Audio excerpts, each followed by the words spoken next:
And you can't even drive? I can. Are you stupid, eh? Are you a stupid fool? Well, why can't you drive then? You can't even drive! A bit grey today, isn't it? I'm here. Hello, Pharaoh. Do you know, I've always hated chipping us, especially in the morning. I remember when I was in Cub Scouts, the Cub Scout leader used to come through with a pot and a pan and a wooden spoon, and he'd be banging the pan, and he'd sing on the top of his voice, "What a beautiful morning," out of tune to wake us all up. Oh, it was dreadful. And that man was Nigel Farage. That's where he got his. Anyway, how are you doing, Pharaoh? Yes, not too bad, thank you. Yes. Yeah, and thank you very much for filling in here, because vaguely Dee and I had plans of starting the Bowie thing today, but could either of us pull our fingers out? I mean, I'm sure Dee is consulting the archives right now. He's such an in-depth archivist and researcher. He's like going back. He's doing interviews with people that Bowie knew.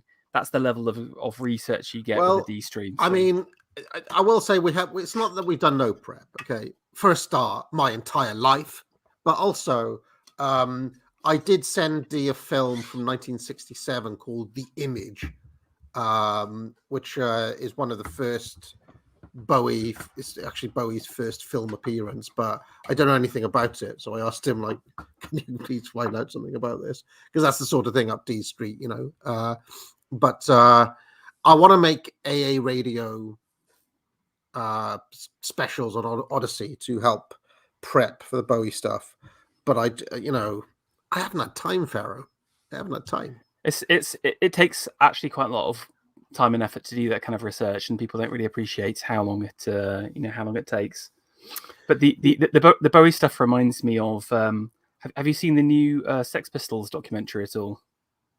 No, I haven't. No. It's not a documentary. It's like a retelling of their lives. It's on Disney Plus. It's quite interesting, and again, just interesting seeing who are the kind of voices that want to, I guess, kind of disrupt the establishment, etc. But I quite enjoyed it, so I'd recommend it to people. But you need to look out for the hidden clues and messages in it, I think. Interesting. Yes. I will credit Keith Richards as the man who got me into blues, or into Delta blues. But I've never been that big on the Rolling Stones, to be honest. They're just a bit boring, aren't they? Don't you think? Yeah, I'm not a fan at all. No. Yeah, I mean, they're tight. They do some, but it's all blues rock, and it's all like, some wankers from London doing blues rock, not like people from Georgia doing blues rock. So yeah, exactly. It's all a bit weird. Anyway, we are so. Anyway, over the past couple of days, this story about Halifax has caught my beady eye. I was really shocked to see my old buddy V put out a video about this. I saw PJW put out a video about this. And I saw it going around on Twitter.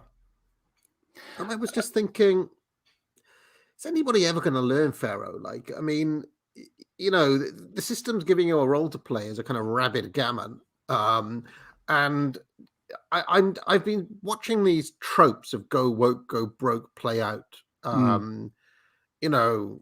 for years now. And to see someone as experienced and as knowledgeable as Paul Joseph Watson lean into it, and like he really zeroed in on this guy called Andy M, who we'll get onto in a second, and to I don't know, it kind of beggars belief. So I thought, well, a good use of our time today. I was going to take an hour of Bobber Opinions doing it tomorrow, but in a way, fortuitously, we had this space to fill instead. And I thought, well, actually, what better way to tackle this issue than getting on our very own advertising and marketing guru, the author of Foundations of Entrepreneurship himself, Pharaoh, to break down this story and to have a look behind the headlines, as it were. Because there's a couple of different elements to this in my mind. There is the kind of brand side. What do brands do to kind of create these situations? You know, is it again just all emergent, or do they ever plan to do any of this? And then also, I think it's interesting to analyze the newspapers as well, because yes, the brands are kind of producing this kind of stuff, but you got to remember that the media survives and thrives with moments like this. It's stuff like this they absolutely lap up. They can get hours and hours of content, easy clicks, easy rage, easy anger, and just lap up all the advertising cash at the same time. So there's a weirdly symbiotic relationship between woke capital, in quotes, and the media. What I thought would do is to kind of break down a little bit as to some of the typical PR and marketing processes. To like, how do you end up in a situation like this? So yeah, I mean, just before we get going, Pharaoh, just to kind of set the table, as it were, do you think it would be worth watching a couple of minutes of PJW just to see what this story was? You know, just to kind of see where my disappointment is coming from, and then your presentation will kind of pull the curtain back a little bit on this sort of bullshit, if you want. Sure, please do. Yeah, let me just find it. Hold on, here we go. So this is PJW. He put this out on his Anything Goes channel, which is his kind of second channel, but it's still a bigger channel than any of us have got. So let's have a look. Now, get woke, go broke has become a bit of a boomer cliche, but we've just witnessed one of the most glaring examples of it ever. Halifax Bank. Pronouns matter. It's a people thing. Gemma, she, he, hers. Yeah, the subsidiary. Imagine my shock. Hey, imagine my shock, ladies and gentlemen. Let's carry on. Of an 886 billion net worth bank, Lloyds Banking Group, is gonna tell you what language you can use. This is the same bank that got propped up back in 2008 thanks to a £30 billion taxpayer-funded government bailout. But the reaction to their tweet probably... I will say, though, because I've always been a PJW appreciator as opposed to hater, Pharaoh, I do like him slipping in that populist talking point there. That's good politicking. Yeah. Getting it, they got a bailout, that shows you that they're fundamentally corrupt and they're on the side of the elites and all the rest of it. Good framing. But still, let's carry on. Probably wasn't what they were expecting. What if a Halifax employee doesn't want to put pronouns on their lapel, perhaps because they reject the cult of gender ideology? Will they be disadvantaged in any way? Barred from promotion? Fired? That was the general tone of it, and all things being well, the controversy would have just fizzled out. But then Andy from the Halifax social media team decided to get involved. We strive for inclusion, equality, and quite simply, in doing what's right. If you disagree with our values, you're welcome to close your account. Oh, Andy, what have you done? Turns out insulting the intelligence of your customers and telling them they're free to close their accounts led to a massive amount of customers feeling insulted and closing their accounts. Whoops. Oh, Andy. Result? Well, Halifax has lost millions of pounds in investment because people across the country are closing their accounts en masse. Andy! One account holder told Mail Online they have already pulled out investments and savings worth £450,000, while many more said they were closing ISAs, cutting up credit cards or transferring balances to rivals after they accused the bank of alienating them with pathetic virtue signalling. Andy! My wife and I have followed this advice, partly due to Halifax's current virtue signalling, but mostly the eagerness of Andy M to lose customers. Mortgage is being moved, credit cards have been cancelled, deposit account closed. Had been with you since the 90s. Nice work. Andy. Just closed my Halifax account after 19 years with them. They can stick their pronouns up there, his, her. Andy. Branding expert Martin Townsend said Halifax's policy is a Ratner moment and an astonishing mistake that will be considered one of the biggest PR blunders in recent history. He told LBC it's a Ratner moment, I would say. It's astonishing that they do something to make... Farah, Ratner, those... I believe it was like a jewelry or a watch company who told their customers to do one back in the 80s and then they went bust or whatever. Is that right? Yeah. Although, again, it was a very different time, but I guess we can talk about that later. You know. Yeah. Themselves look right on and virtue signalling, and they end up looking like the most old-fashioned bullies, telling them if you don't like it, you're welcome to leave. It's extraordinary. Who treats their customers like that? I've never heard of a company inviting their customers to go. It's so typical of debate these days. If you don't like it, off you go. Can I just say, I tell people to go watch Tim Pool all the time. I don't care. Go. How is that inclusive? There are big questions about Halifax today and who came up with it. Andy! Apparently some people phoning up Halifax trying to close their accounts are being blocked from doing so by woke employees who are simply ignoring the request. However, others say that many Halifax staff are apologetic over the whole thing. Customers hoping to switch their accounts to HSBC after ditching Halifax should probably note that HSBC retweeted Halifax's original cringe. But at what point is being anti-woke better for business than being woke? Seems that thanks to the Andys of this world, we might be approaching that tipping point. Andy! Yeah, so I thought this was a particularly shite video from PJW because, I mean, this video could have been made like 5 years ago, and PJW should know better than this. So I'm gonna pull up your presentation, Pharaoh, and we'll go into why I think that. Yeah, like the only thing I would say in his defense, because he's now got 2 channels. He's got his kind of main channel for the bigger, like, quality bits of content, and then his Anything Goes. It is just like that is the tabloid, the tabloid version of his own content, and I think the problem is because he's so reactive to the kind of marketplace and what's going on. You know, he's like an engine that needs to be fueled by this kind of stuff, if that makes sense. But ironically, I think he's sort of turned into, there's a risk of turning into a media vehicle, just like we'll see in a second.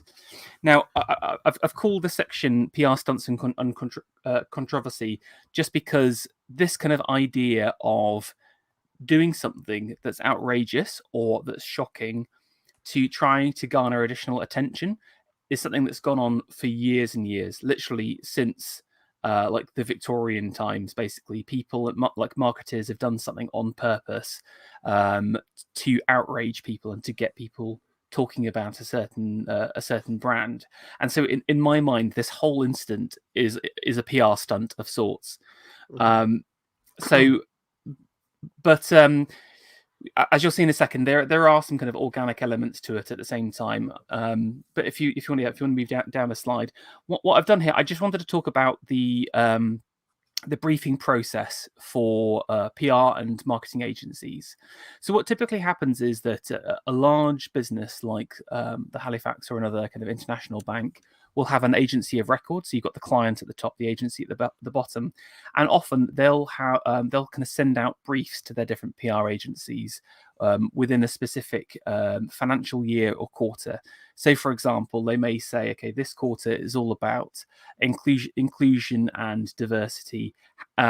We want to be seen as the number one inclusive bank. And then their agency will respond to that brief and say, look, this is what we need to do to achieve that. All of those ideas are then kind of fed back and then kind of marked out and then turned into like a campaign or a campaign strategy.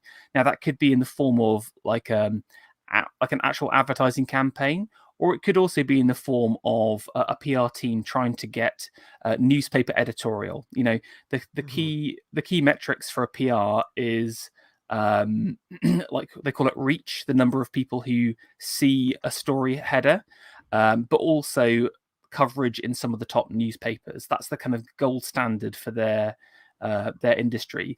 But I just wanted to kind of highlight the fact that it's a combination of the client and the agency. So again, advertising agencies often get kind of labeled as the key subverters, but the clients sign off on everything as well. So I think it's that key symbiotic relationship between subversive CEOs and subversive agencies as well.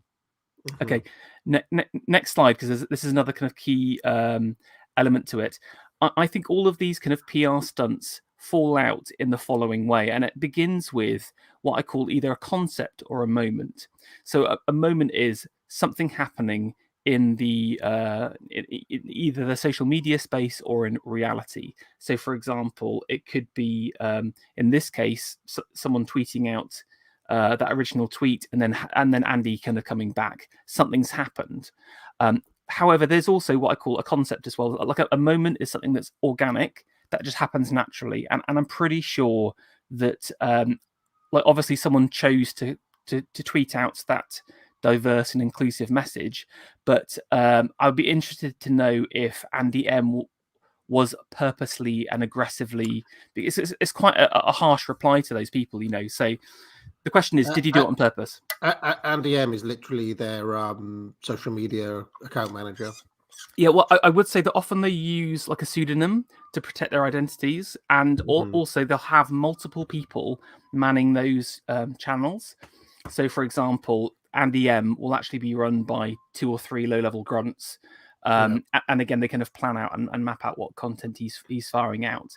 But I guess what I want to point out is that I do wonder whether this was purposely done, because, like, again, normally you would have guidelines or things like our tone of voice of how we deal with customers, and just to say basically F off is exceedingly harsh. So I wonder if they sort of knew that they were expecting this kind of reply, and they briefed internally and said, we're not going to give any ground.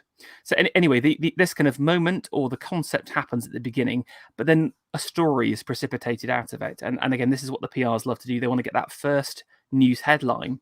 Now, that's great. You get some pickup, you get some reach, but what's even better than that is this entire narrative coming out of it. So you've got the story, the counter story, you've got riffs on those initial stories as well. And here you can see the kind of left wing, and I've put the so-called right-wing press, as we all know that it's just through the lens of whoever owns those businesses. But for a PR, a single story is great, but what they want is 10, 15 stories all around the related area, all talking about Halifax at the same time, and then ultimately entering into what I call a feeding frenzy, where everyone on the left wing is talking about how wonderful this is. They're doing like positive stories about inclusion in Halifax, and then the right wing is just rabidly chomping at the bit, and basically they want this free feeding frenzy moment to happen, and it benefits them because, like I said, they get the reach figures, they get the coverage in the top press, they get the kind of social media mentions. Those are those big big metrics that the PR and the social teams looking for. So again, often the so-called, like, what is the point of what PJ is saying here? Again, it's really hard, because I think there are cases where, I'm not saying that there shouldn't be any right-wing response to any negative story, but what happens is I think we often end up like getting into a bit of a rage about things, and then just like hate posting stuff, and that's just kind of fueling the beast, so to speak. But it's also, do you remember what I was talking about? Dialectics, Pharaoh, dialectics, right? The reaction to the pronoun name badges, right, in itself fuels this media idea that there's a conversation around this thing. There's and in this way, the left over time has its ratchet effect. It kind of moves the dial because it's dictating the terms of the conversation, and the right is not only frothing at the mouth reacting, which fuels their kind of resolve, if you want to put it that way, but they're also doing it in such a way that deludes themselves as to their power.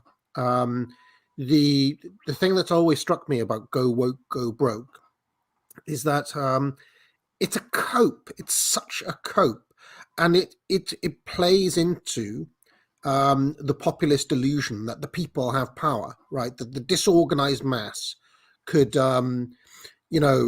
could just through individual acts of cancelling their accounts bring down a giant like Halifax. I mean, it's just unless there was an organized committee dedicated to destroying Halifax, that's not going to happen. The boycott. I mean, the few people you have ripping up their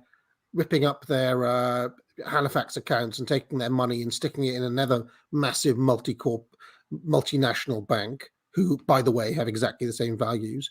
There are about 10 of them. They have basically a monopoly on financial services in the UK. It's not like any entrepreneur could open a bank. Sorry, the regulatory barriers would be too high to overcome. So it's basically people telling themselves they have a power that they literally do not have. Do you understand what I'm saying? They are. Yeah, 100%. And I think that's really important about the language thing, because again, he who controls the moment and the stories then controls the conversation. And you got to think all of these woke corporations are just seeding out thousands of concepts and moments on a daily basis. Only one or two of them are getting picked up, but it's all weighted to their talking points, if that makes sense. So they're always creating the conversations that we're having to react to. We're not the ones. We very rarely have the chance to create the actual conversation. And look, even after all this time, there are people who should know better in the chat saying I'm being defeatist. I'm not being defeatist. I'm saying that you're fighting something here that you simply will not win.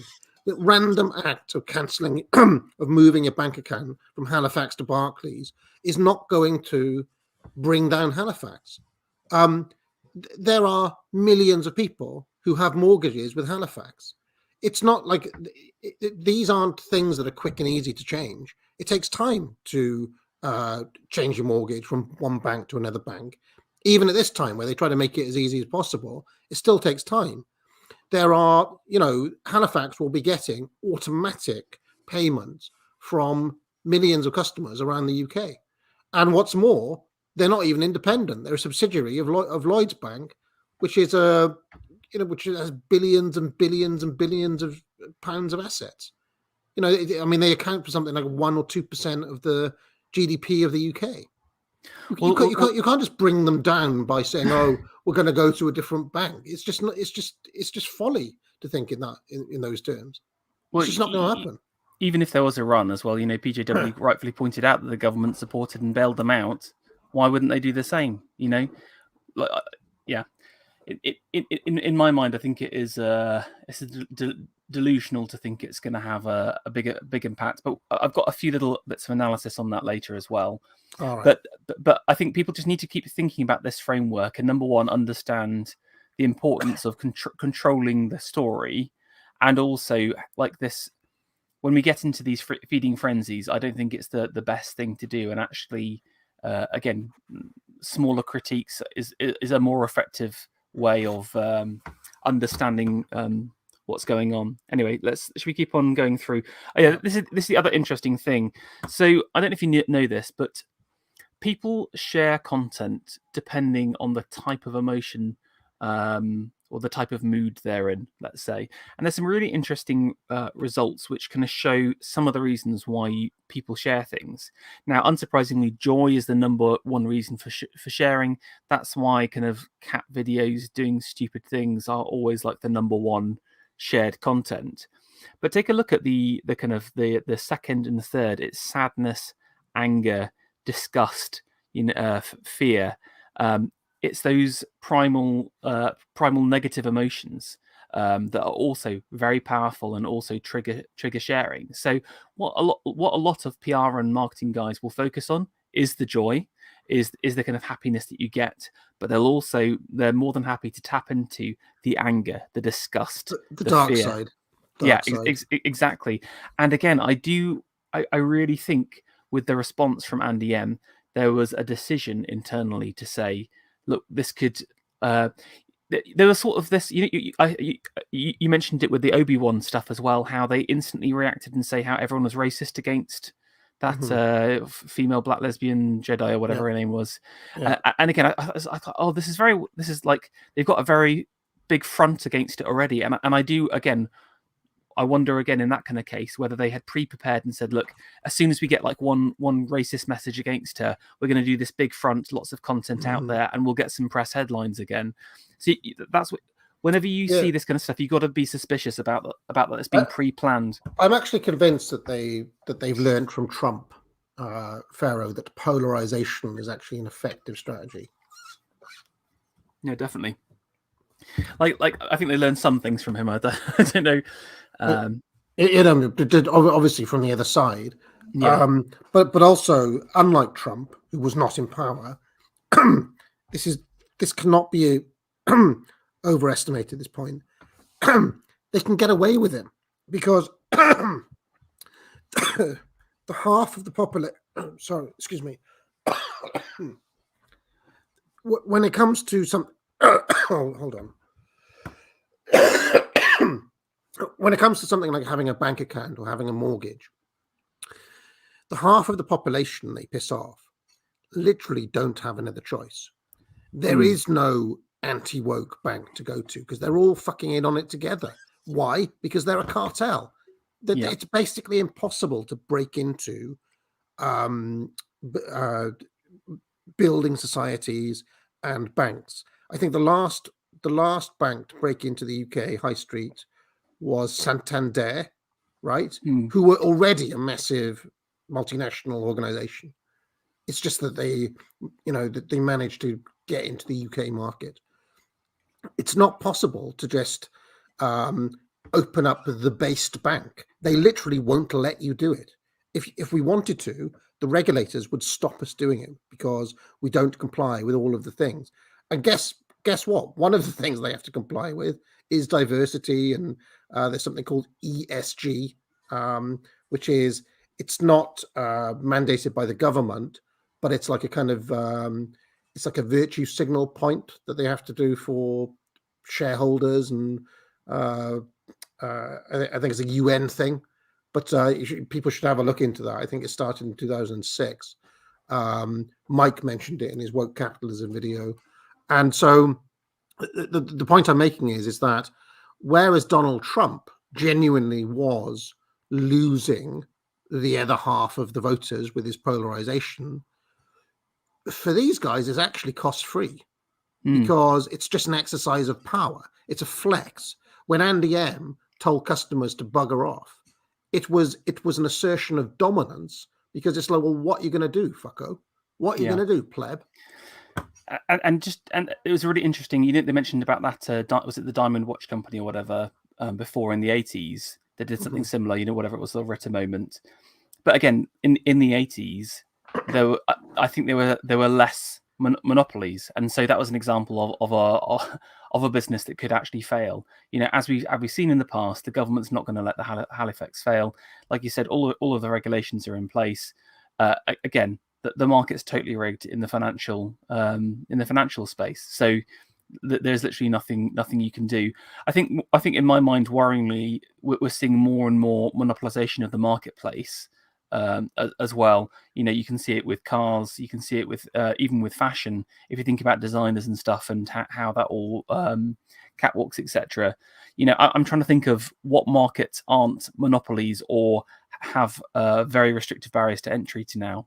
And there's almost nothing in my mind. So I think we're just going to see this more and more corporations, like you say, flexing on the plebs, putting them in their place, and doing stuff like this. But should we move on to the next the next slide, because I've got so just using this framework as an example. You can skip on ahead. We can cover that quite well.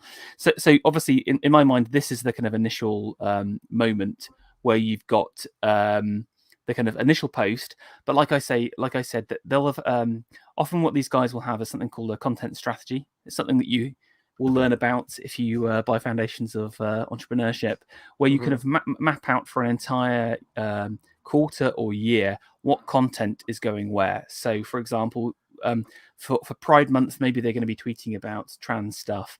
for Black History Month, they'll talk about how the creator of Halifax was actually a black guy or something like that. You know, that kind of stuff. We're talking about Howard. Howard. Yeah, exactly. We'll get on to him in a minute. Yeah. But as I said, that they'll have like a brief as these messages go out to say, here's how we reply to customers, etc. And again, if you normally see normal social media accounts, they are kind of quite nice, and they'll be like, oh, if there's a problem, send it to our complaints team, etc. But this was a specific attack on the customer base based on off the back of it. So I'm pretty sure they knew what was coming. And again, they have a big account and they're a well-known name. And again, you can see the kind of the ubiquitous privatization of the icon as well. Mm-hmm. That'll have been mapped out in the air. So this is the kind of seed point. Now, if we scroll down, the sort of moment comes with all of the responses, the inevitable response that they knew they would get from this, basically. Now, I tried to find, sorry, if you scroll down again, I tried to find the first story that mentioned this. Actually, sorry, yeah, maybe it's worth talking about this a second, sorry. Now when this organically happens, sorry, if you scroll down one slide, you've got to think that if it's an organic moment, I'm so sorry. Can you go up to number 10? Sorry, the one before. If this is an organic moment, people will sit around a desk and say, "Look, how do we respond to this moment?" And what I've done here is to kind of highlight the order of influence. And at the very bottom are the kind of the rank and file minions. They'll be doing a lot of the day-to-day decisions about stuff, and they actually do. I think possibly more than anyone else, the minions do genuinely care about like profit and what's right for the business. But as soon as you involve middle management, they don't really care about the profit at all. Like you said, it's about expansion of their own internal powers, expansion of the management, pushing their ideology. And then you've got the kind of vision which sits above that. You know, this is the kind of diktat from the powers that be, that this is what our company's about. This is the kind of big things we're trying to hit. And all of their kind of promotion KPIs will be tied around it. You know, how do we, you know, how is your department hitting inclusivity for this year, for example? So everything cascades from that. And then above that, you've got the gods, which is obviously your C-suite individual, CEO, CIO, CFO, etc., but also the board as well. And if they get involved, you know, they act as, again, like mini dictators inside a business.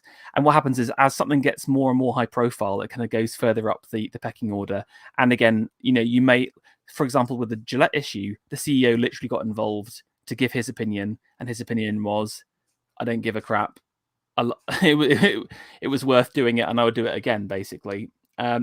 So if we scroll down, I just wanted to highlight the company. And incidentally, Gillette did actually lose a hell of a lot of money on that. But like I said, they're a subsidiary of P&G who've literally got, it's not just fuck you money, it's like all the money. You know, these people have a small state, billions and country, billions and billions, and you know, the if you look at the annual revenue of P&G, it'll be like the GDP of a small country. You know, so it's nothing to them. Yeah. Carry on. Now, if this was an organic moment, I just wanted to highlight these are the visions. So again, all of those day-to-day minions will be thinking about this in their heads, because again, like I said, their remuneration is going to be tied to this. But it's worth reading it out. At Halifax, we put our customers and colleagues first. We want to make sure that we do all we can to champion every type of person. So working hard to create a fully inclusive environment for our customers and colleagues, one that acknowledges all people and is representative of the communities we serve. Part of this means we will act as if we feel if something is wrong. We don't think it's enough to simply not be racist. We'll be actively anti-racist and stand alongside all our people and its allies. We stand against discrimination and inappropriate behaviour in all forms, whether racist, sexist, homophobic, transphobic, ableist, regardless of whether this happens in our branches, offices, over the phone, online, or on our social media channels. Such actions may include account closure or contacting the police if necessary. We are committed to representing, understanding, and championing all types of people. We're on a journey to ensure that everything we do reflects this belief, and we're committed to always trying to do more and to do better for our colleagues, communities, and customers. So in some ways, I do think maybe this was all planted and planned, but you can see it in the visions that basically that we will literally call the police on you if you're homophobic. and also we're going to be actively anti-racist, anti-homophobic, etc. So, I mean, when I've said that Antifa are the foot soldiers of the regime, if it's not obvious by now that they have exactly the same set of values as all of these, massive corporations, you really should go be watching Tim Pool. I just don't understand how people don't get this at this point.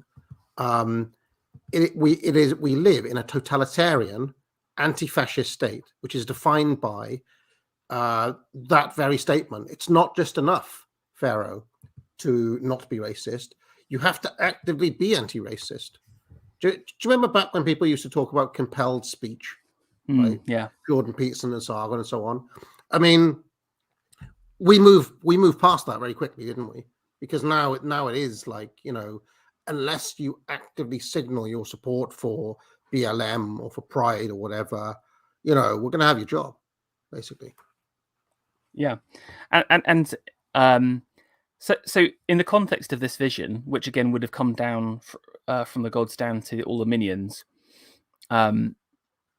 it's no surprise they reacted in that kind of way as well. They're being actively anti-homophobic here. They're going to call the police on anyone who says anything homophobic as part of a reaction. And again, in their heads, if you're not doing this kind of signaling, then you're part of the problem and you need to be deleted. So again, I thought that was interesting, just as a bit of filler before the actual story broke. But if we scroll down a second, now these were the first two stories I could find. Interestingly, one from the Telegraph and one from the Pink News. So again, two sides of the aisle, and it's a relatively straight portrayal of that kind of moment. The first story, again, as a PR, you want to get that kind of foot in the door, the first bit of coverage, and you're looking for like a national newspaper to talk about this kind of moment that you've created. Now, actually, and again, it doesn't matter whether it's a right-wing newspaper, because again, someone like the Telegraph, for example, centre-right, they talk about it in a relatively straightforward, factual way. They don't try and do any commentary on it, so it's not like a negative story in their mind. Mm-hmm. But then, of course, I love the Pink News. Halifax Bank invites bigots raging against inclusive pronoun badges to close their accounts. So again, the left side are absolutely lapping up this opportunity. They're getting everyone stood up and applauded Halifax in the Pink News office at that day. So what happens next after the story? If we kind of scroll down, you start to kind of get into the feeding frenzy. A huge number of articles being created off the original story, and I've kind of categorized them into a few different areas. So if you scroll down, you kind of start off with what I call variations. So you've got the core story, and then maybe there's a few kind of tweaks or a few kind of additional follow-ups. And this was hilarious. This was from the Dudley Express, that well-known quality journalistic site. Halifax hit back at criticism. So it's not about the main article; it's about that Halifax responding to the critics, if that makes sense. So the stories evolved, and it's tweaked. Now, I thought what was interesting is take a look at who wrote this. Clark Simone, an SEO journalist there. So SEO in the marketing world is search engine optimization. So this guy has purposely created this story to try and get clicks from Google. So and this is the case across all of the major media platforms. As part of the feeding frenzy, they want to tap into demand on search. People searching for Halifax plus badge, and so they're creating stories to game the algorithm, so to speak. So again, this is what I was talking about. There's this symbiotic relationship between the journalists and the woke capital, because they need these kind of moments and stories to exist. The Dudley Express is not getting any advertising revenue apart from via apart from this kind of these kind of low quality stories. Let's have a look and see what other kind of narratives there are. There's derivations, something a bit different. So now again, the story's evolving. You've got the Attorney General giving his opinion, slamming Halifax over, flippant reply, blah blah blah. Again, like who, like what does this really mean? Again, it's just people just talking about stuff. There's a really good Twitter meme from like Anglo Twitter right now, where they just reply like nothing happens. Have you ever seen that meme before? Yeah, and it's kind of stuff like this. People will talk, and there's like, oh, we've heard this rumor about this, we've heard this about this. Nothing happens. And again, the Attorney General won't do anything. I can guarantee nothing will come of the story. But the journalists get their clicks. The Daily Mail gets all of their revenue from the story at the same time. So it's a totally cynical view. These guys do not care what the Attorney General says. They do not want them to to like make a ruling on Halifax. What they want to do is to keep this story going for longer and squeeze more cash. Yeah, I have a number of stories, Pharaoh, that I'd like to that I would like to look at as well, because it struck me that the Daily Mail have really stretched this story out. They've got like 4 or 5 articles out of this, of which this is one. Remember that they are, again, one of the most trafficked and profitable journalist media companies out there right now. So they are masters of squeezing the story. Can I just show you one more archetype, and then we can go into your stories directly. And then the last type is kind of what I call riffs, which is maybe like a meta commentary on the thing itself. So again, this is a classic Telegraph article by some boomer. Thanks, Matthew. Woke capitalism is busy destroying itself. Like, no one believes this. No one believes this at all. But it's got the kind of keywords in there. It's got woke. It's got capitalism. All the kind of middle class centrist Telegraph readers smugly rubbing their tummies and at home, lapping up this commentary, and they're like, yes, it's just a matter of time before Disney and a lot of them collapse. You see, I mean, this guy and the average Telegraph reader imagines this is coming from the social media team. They don't imagine it's coming from the very top of the organization, and even beyond that, from BlackRock. Yes, exactly. Yeah. I mean, Matthew Lynn, looking at me smugly there.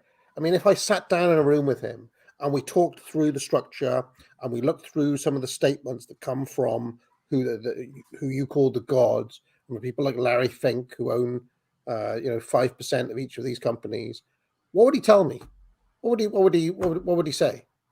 Oh, sorry, mate. I'm just a journalist. I just have to sell newspapers, mate. Which means I have to, print lies for my idiot readers to read. Yeah. These people make me angry because they're complicit in maintaining all of these delusional myths that keep the system in place that we're looking at right here. Yeah.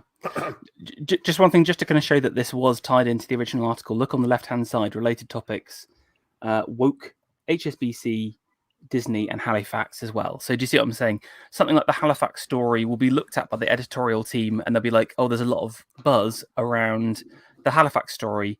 Why don't we create a story reacting to that story or have some commentary on it? So this is what I'm saying about those initial seeds are so important, because editorial teams are going to be reacting to trends and big stories that are out there. So again, if you can control those moments at the very beginning, you can control all at the other end what the right-wing press is talking about, the centre right-wing press is talking about right now, which I think is very interesting in the current structure. I mean, I went through a place mentally where I thought all you need to do is to take control of the reins of the right-wing media, and then you'll be fine. But I think because the problem is actually on the other end, at this beginning part, I personally feel like you need to dismantle the entire journalistic class. This entire system is set up to go one way, basically. But is it worth going into some of those stories now that you had? So yeah. So I mean, in fact, I don't want to derail us too much, but I also have something I discovered which is just beggars belief, which is a segment that James O'Brien has introduced. The LBC talk radio host. He has a segment, Pharaoh, called Woke Watch, in which he essentially plays defense for the regime. And I mean, as we'll see, Woke Watch is a bit of misdirection. Really, it should be called Gammon Watch, right? But I just find it fascinating on both on terms of what we've been talking about, but also on a cultural and like postmodern level, that the discourse has reached the place where this James O'Brien spin-off show Woke Watch exists, where he deconstructs the reaction to what Halifax have done. I just find it really, really interesting. But anyway, let's have a look at some of the stories. I might as well share my entire screen. So, first of all, the Mirror went and found Howard, right? And Howard has come back. He was for American viewers and people from other countries who don't know, Howard led the Halifax advertising campaign in the 1990s, right? And there were a number of articles where the kind of opinion piece from the right-wing commentator was "Bring back Howard." That was a happier time, basically. And I just find it interesting that he has been brought in and is actually leaning into the kind of populism and is being a bit of a kind of people's hero. What do you think of Howard getting himself involved? Again, it's one of two things. Either he has a connection to Halifax still and is on the payroll. I do wonder, because he was such a popular figure, that maybe he got like a royalty rights. The cynical part of me says that they briefed him again to say something negative, because again, that's like, person at Halifax it was a core part of their business, now says what they're doing is wrong. So again, that's a great angle and a great story. I personally love the return to Fresh Prince element of this, but anyway. Yeah. But again, it's all acceptable discourse. This is what we're arguing at. This is what we're expending energy on, name badges, when we've had the highest legal migration in the last 100, since ever. But also types like this tend to just want to be famous again. They've had that sweet taste of fame and recognition as their kind of their meme goes out of popularity. Often they can get quite depressed about stuff. So I wonder if you relish the chance of being relevant again, and how do you get headlines? By being controversial at the same time. So that's what I think. Either he was briefed beforehand and said, just say what we did was terrible, that'll get some great headlines, or he was just like, I want to be in the newspapers again, I want my face recognized. Do you want everyone remember Howard, blah blah blah.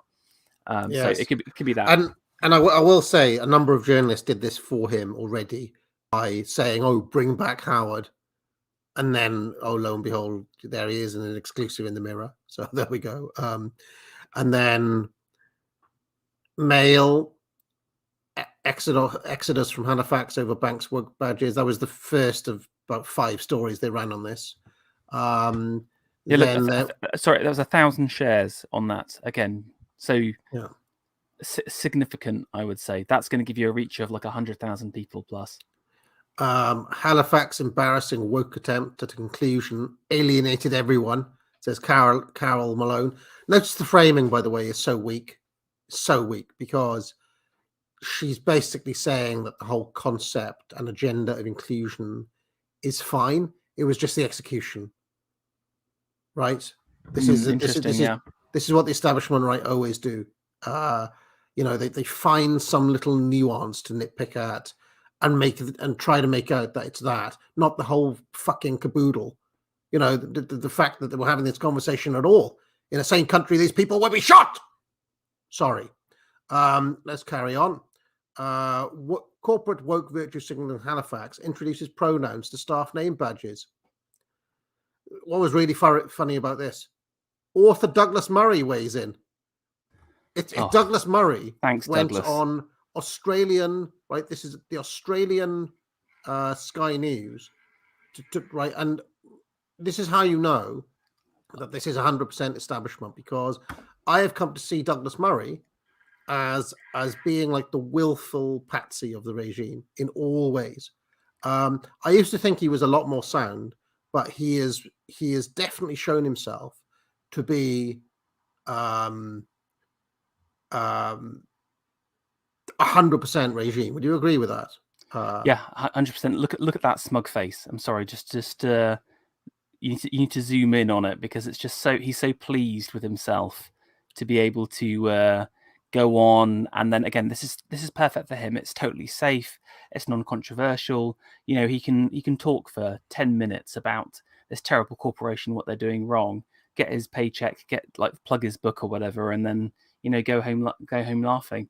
There's something I wanted to talk about, the centre-right journalists, and again, something that Carlyle brings up about respectability. You know, this idea of the gig man, and I think that runs through their journalism, because they're constantly looking for what I call respectable truths, truths that aren't controversial, truths that stick to the overall regime narrative. Like you said, it's that idea of the fly in the ointment, or, you know, there's one thing that's wrong, but if it wasn't for that, you know, I'm a reasonable guy.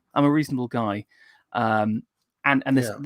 but it comes from a place from wanting to be seen to be respectable and still part of society. Disgusting, absolutely Yeah. disgusting. Carlyle is 100% spot on when he talks about the gig. What is it? Gigmanity. Gigmanity. Yes. And Murray is part of Gigmanity, as is. I tell you what. I tell you who I'm surprised has not been making hay with this week, and that is Julie Birchall.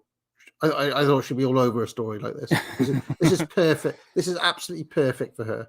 Have you checked her Twitter? That's the question. Yeah.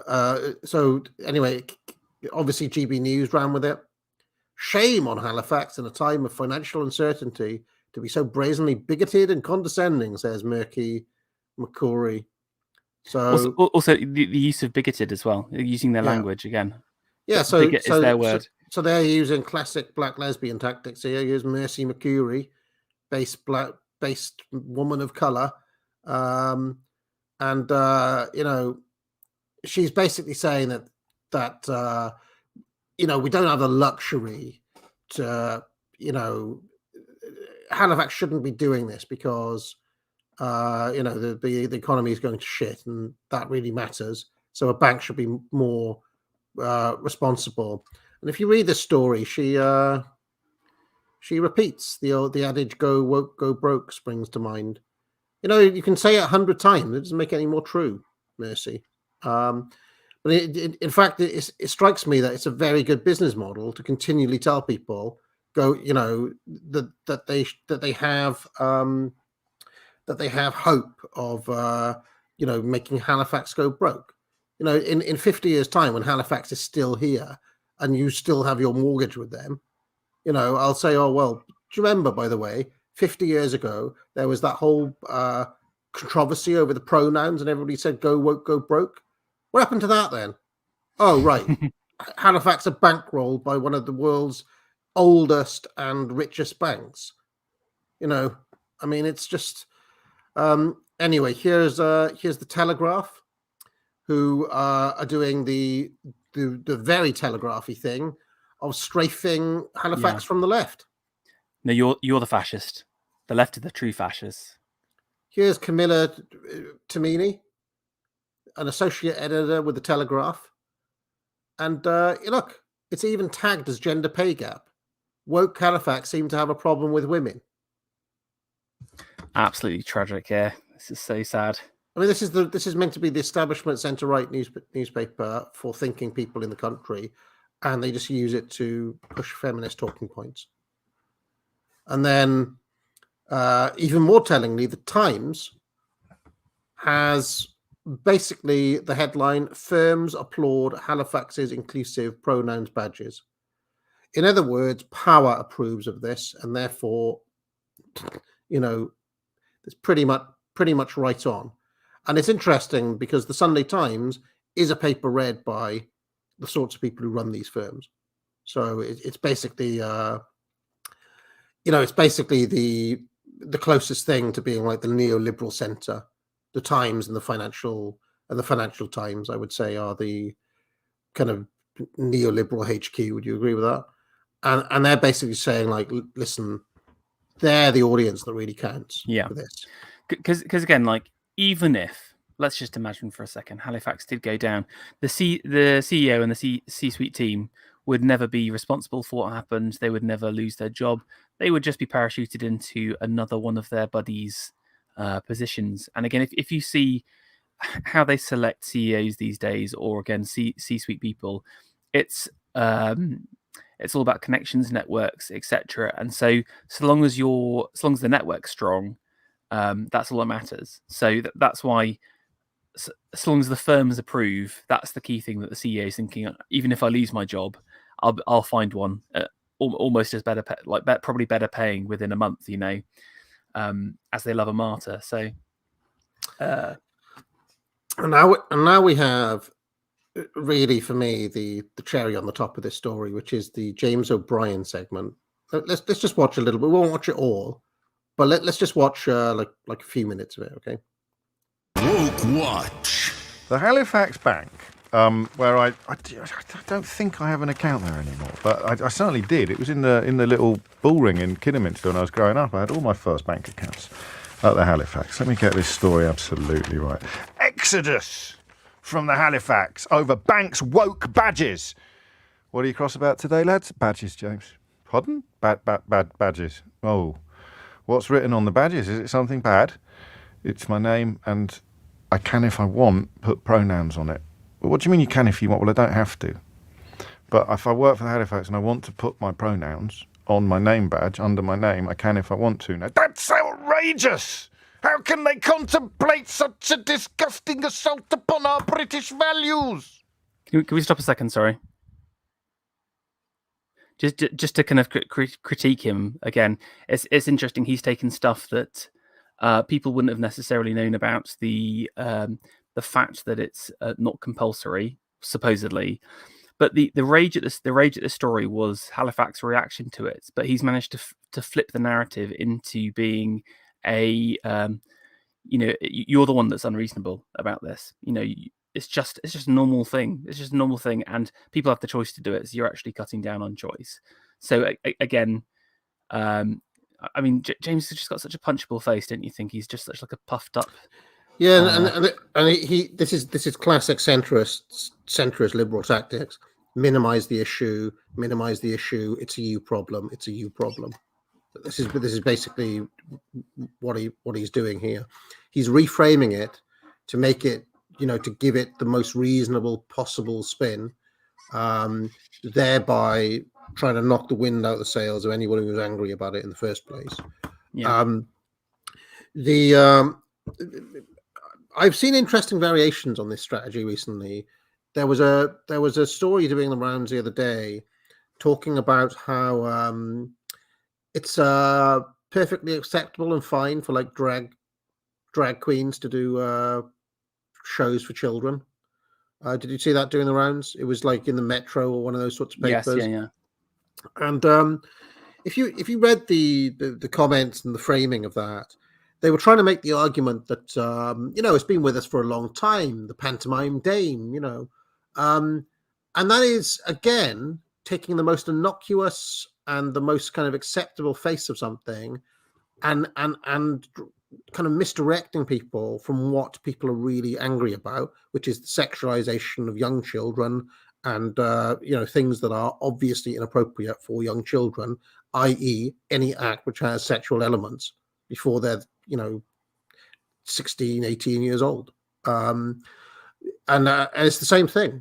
And I find it fascinating that this sort of rearguard action exists, because who is the target audience for the James O'Brien rant? It is the person who thinks of themselves as sensible and reasonable, right? The classic Britisher. Tony Blair, the Britisher or the Tony Blair voter, right? Yeah. And this is, I wonder, like, how effective is this? How many people do you think are caught by the web of someone like O'Brien? This video, by the way, had about 200,000 views. Yeah. Again, what he's doing is he is equipping an army of midwits to take on people who aren't as smart as they are. Again, I can just imagine just like your working class guy who hasn't had 15 hours to research everything about the story, who has just read the news and taken it at face value, who's gotten cross about it. But again, I think that the points that he's dug out about the optional nature of the badges, again, there's no way of verifying that without having to look through various stories, or again, what's the context of that as well. They don't know. All that James is doing is arming those midwits and then basically saying, you go off there and I want you to, punch down to some gammons and to some people that I can fool and make them look stupid. Mm-hmm. It's a very interesting. I think that's who his audience is. He's not trying to convince anyone. They're all on his side. What he's trying to do is to give them talking points. And I bet you'll have. I'm just trying to think of. I know some kind of centrists, influencer figures or whatever. They'll say the same thing about the optional nature. I bet that's what one of the stories are going to be now. People are saying he's not a centrist; he's actually a far lefter and all that sort of stuff. The thing is that the only difference between the centrist and the far left is that the centrist runs this kind of sensible man in the room, the centrists will always try to present themselves as the voice of reason and as the person who really knows better. So James O'Brien, on occasion, I can imagine, would he wouldn't think anything of taking a swipe at some commie who'd gone too far or whatever, because that's his USP. He's a thinking man's. He's probably less clever than Blair about it, but it is essentially the same game, which is, but if you look at what O'Brien does, he's only ever running cover for things that are radical all the time, right? So in terms of substance, yes, he's far left, but in terms of presentation, he's a centrist. But that's all that centrism ever is.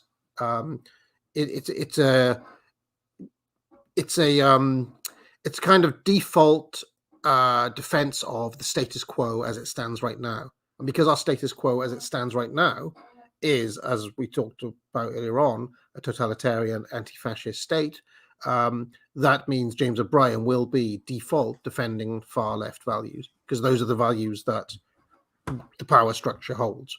And anybody who doubts this can have a look at the pride flags in London, or the actual statements of the UK government when you actually read what they put out,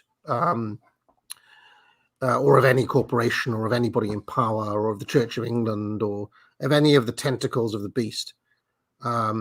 It should be obvious that is the power structure, that is the regime. So to be a centrist in today's society is to be a far leftist, if that makes any sense. Yeah, no, it does. I think for me, this whole little segment also is another reason why those feeding frenzies from the right are so dangerous. Because again, often we will encounter stories superficially. You'll just see the headlines in the Daily Mail and make assumptions about stuff. And again, most people don't have time to go and do tons of research about what's the badge policy of Halifax. And so basically we're setting ourselves up for failure, and to have to put things at stake, or our own intellectual capital and reputation over these trivial matters, where we're set up for failure, if that makes sense. Something like the drag queen stuff is just it's simple, because you don't need to back it up with a story. You just call them a nonce, and then and then you win. That's literally the game. That's such a safe topic. While something like this, there's so much additional kind of complications behind it, that I often think that all of the energy around it is potentially wasted, or again, we set ourselves up for failure or a losing face, which I think is really important. Just run me through it again, will you? Well, I've got a name badge already, and the Halifax have introduced a scheme that means if I want to, I can put my pronouns on the name badge.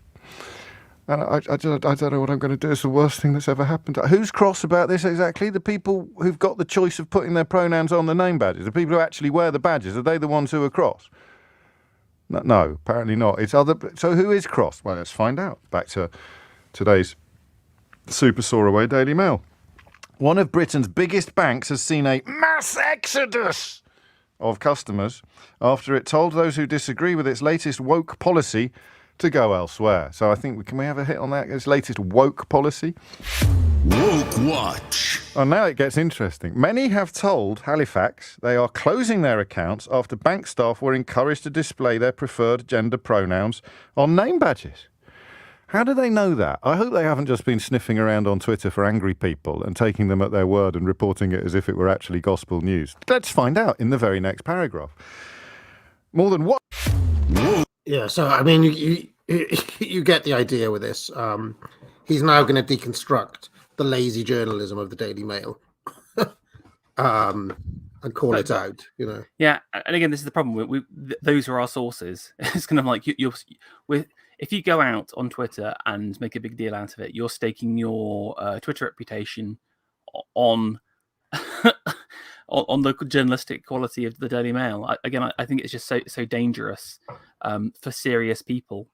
While again, I think there are topics which are much more sensible to talk about, where you don't have to do tons of research or check all of the sources for the for the quality. So, all right, let's get your presentation back up.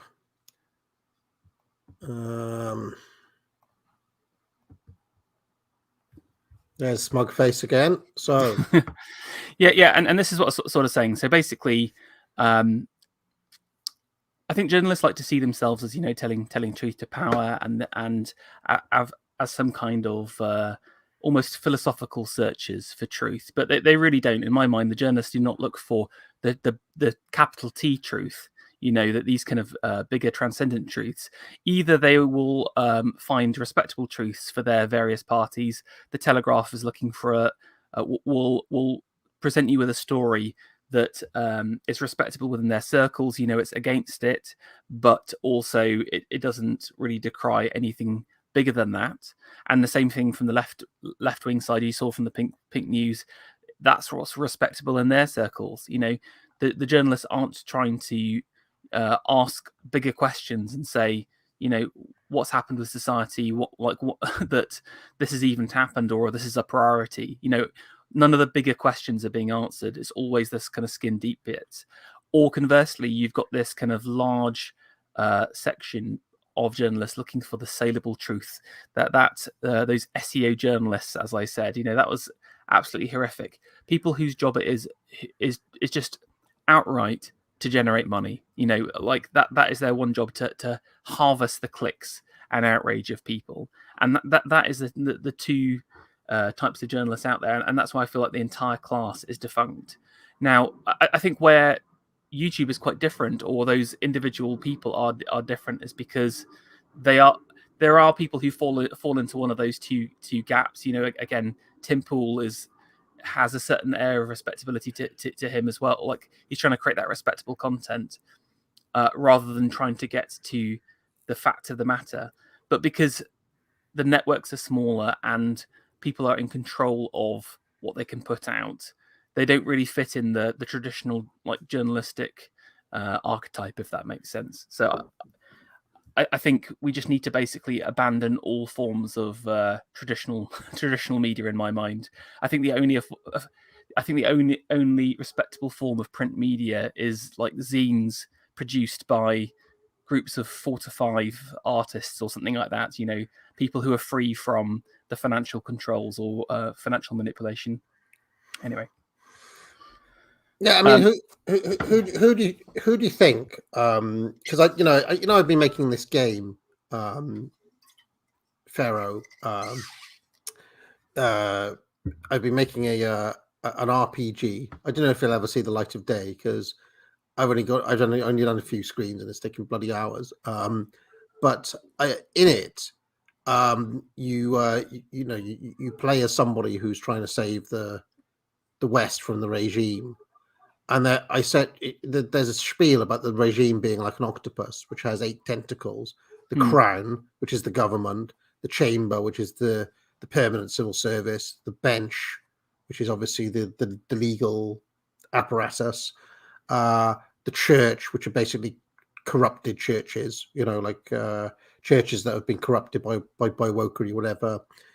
The network, which is like the NGOs, the chess, which is like what leftists used to call the money power or international finance, or in fact exactly some of the people we've been talking about today. The mouth of the journalists and the head of the academy, the professors, the university. Out of the 8 of those, who do you think are like the absolute worst? Or who do you have most contempt for? Because I feel like the media class, that what I've called the mouth there, the journalists, are very low in my estimation. I don't know if they're the absolute worst, but what do you think? Yeah, I would totally agree. Again, I think just so many of them are liars and hacks, and they don't really care about things anymore. It's just like a job for them, or they are ideologues desperate to portray their kind of bigger ideas or to permeate it. But they will all like bow to money. They will all cow to mammon. And again, it's interesting to see like the Telegraph's journey, for example, because again, as like a 16-year-old, used to, like when they first went online and stuff, I used to read it, and they've changed massively, and they've gone so much more centrist and neoliberal as time has gone on. Where I was just like, I was like shocked at reading some of the articles on there. And I was just like, this just isn't for me anymore. But it's all just down to the money power, and the again, journalists talk about like how virtuous they are, but I think they are some of the most influenced people by money at the same time, as much as they hate to say it, whether it's through advertising or through ownership at the same time. Yeah, out of the 8 of them, I was thinking like which ones are the most safe, like which ones are the least far gone, and weirdly, I would say the bench, the legal I was thinking profession, is probably the least corrupted out of the 8 of them. I mean, the church could be saved always as well, of course, but I do feel like they require like a clear out at the top as well. Certainly the Church of England does, but all of the churches seems like they have people who shouldn't be there. People who have not been true to their faith, etc. There's factions. I mean, certainly within Anglicanism, there are, I would say, like 3 major factions constantly vying in the synod for power. But ultimately, there is one which is in charge right now. But I think you could cut out the cancer relatively easily. I mean, regarding the bench, I don't. Well, let's just say certain family members of mine are in the legal profession, and I think because they are so tied to the law, and especially case law, common law, etc., that there is something trad about it inherently. You are tied to the past. Where I think that the 2 major pos areas, I'm sure Panama can talk about it more with his experience, but it's the bar and the judges, both of which are totally captured and totally controlled by the regime, basically. So again, if you got rid of them, I think it would return to normal relatively quickly. So, do you think the fact that lawyers have to deal with like actual criminals or people who are on the wrong side of the law means that they can never truly be fully captured, or could you have a system where the judiciary and the legal system is just completely stacked against any dissident, basically? What do you think about that? Yeah, I was thinking that, because I think they do have to interact with the realities of life, let's just say, in terms of people, and also again, so some of my family, I should be careful. Well, they specialize in family law, basically. So, like divorces, etc.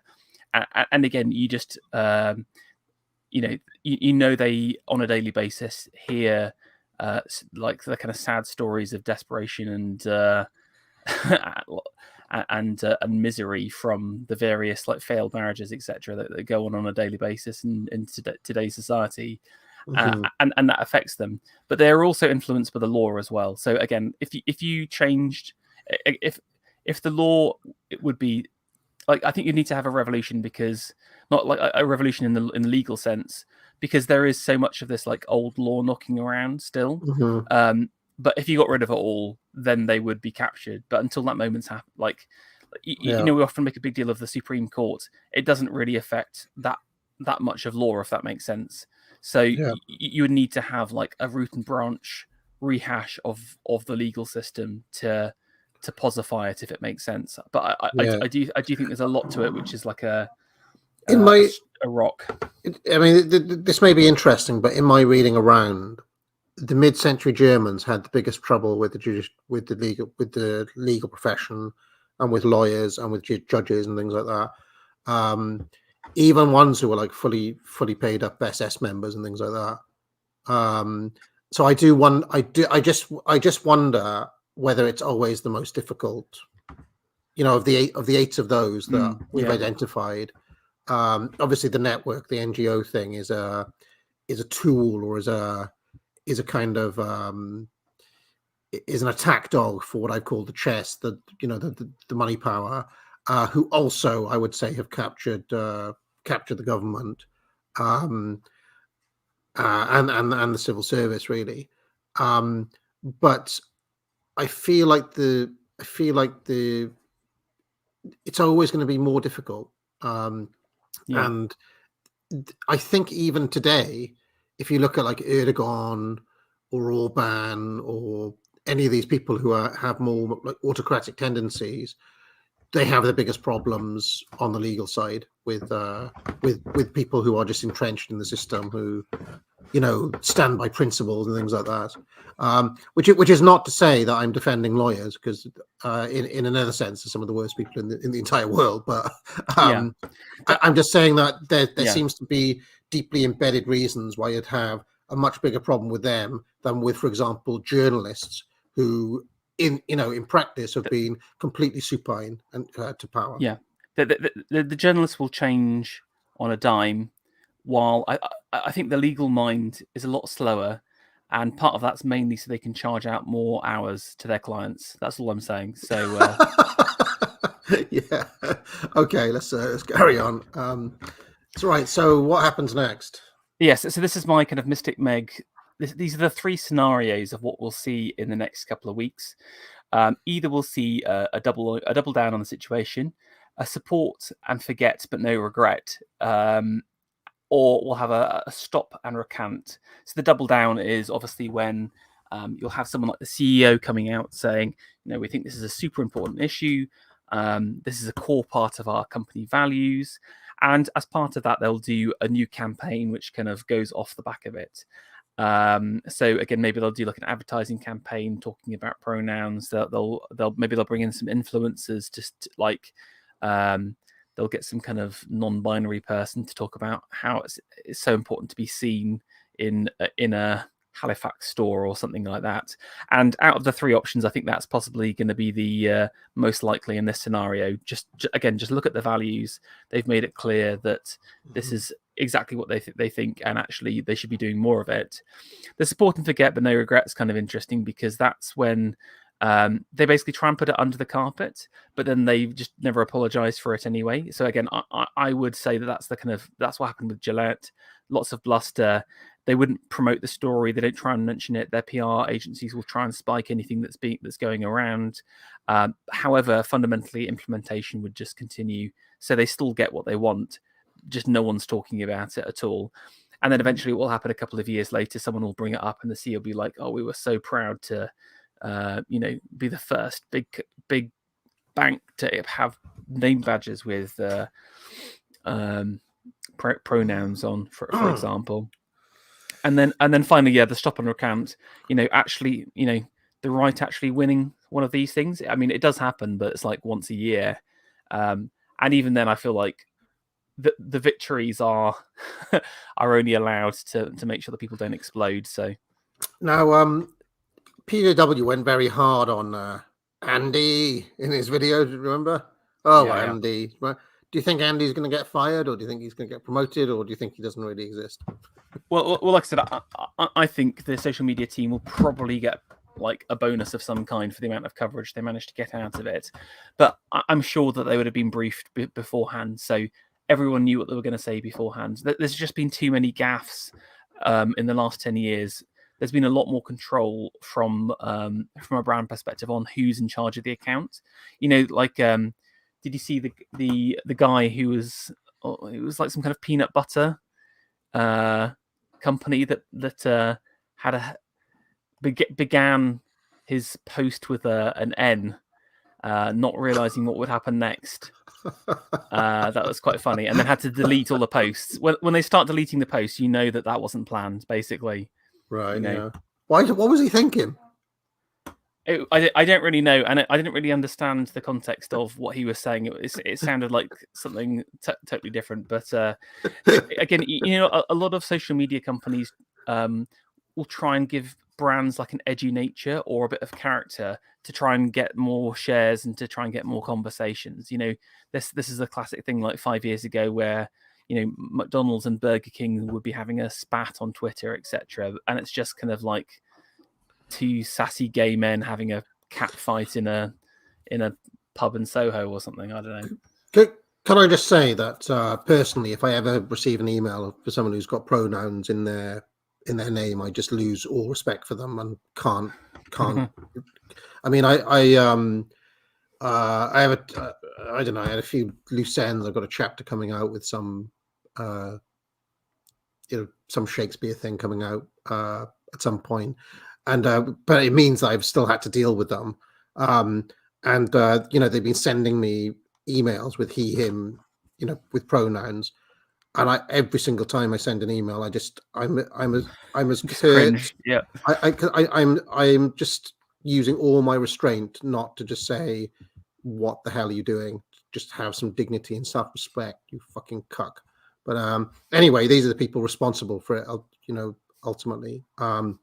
But what I said earlier, I got a bit fed post earlier on. But I stand by that. I think that ultimately the only way to deal with this problem is going to take massive force, or it's just going to be an utter loss. In my view, I know that there are some boomers, some older people who think, "Oh, well, these things come and go. It'll wash over." I don't really see that, Pharaoh. I think. No.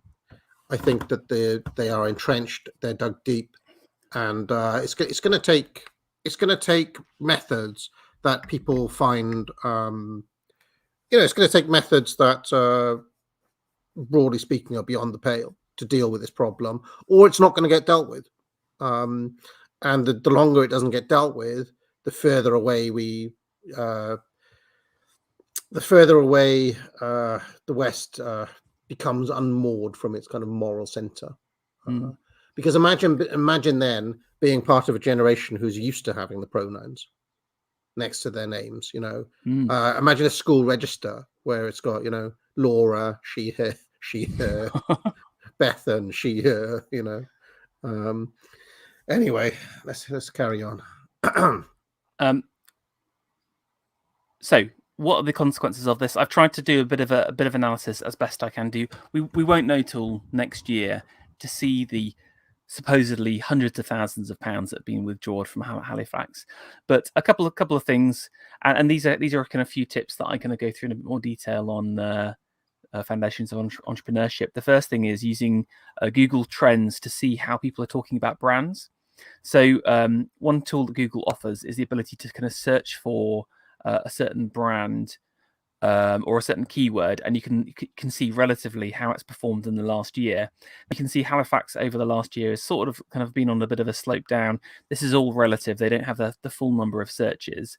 But in the last week or so, can you see that big spike up? the kind of Mm-hmm. the last dot, and I would Yeah. say it equates to about a 20% increase in people searching for Halifax related keywords. So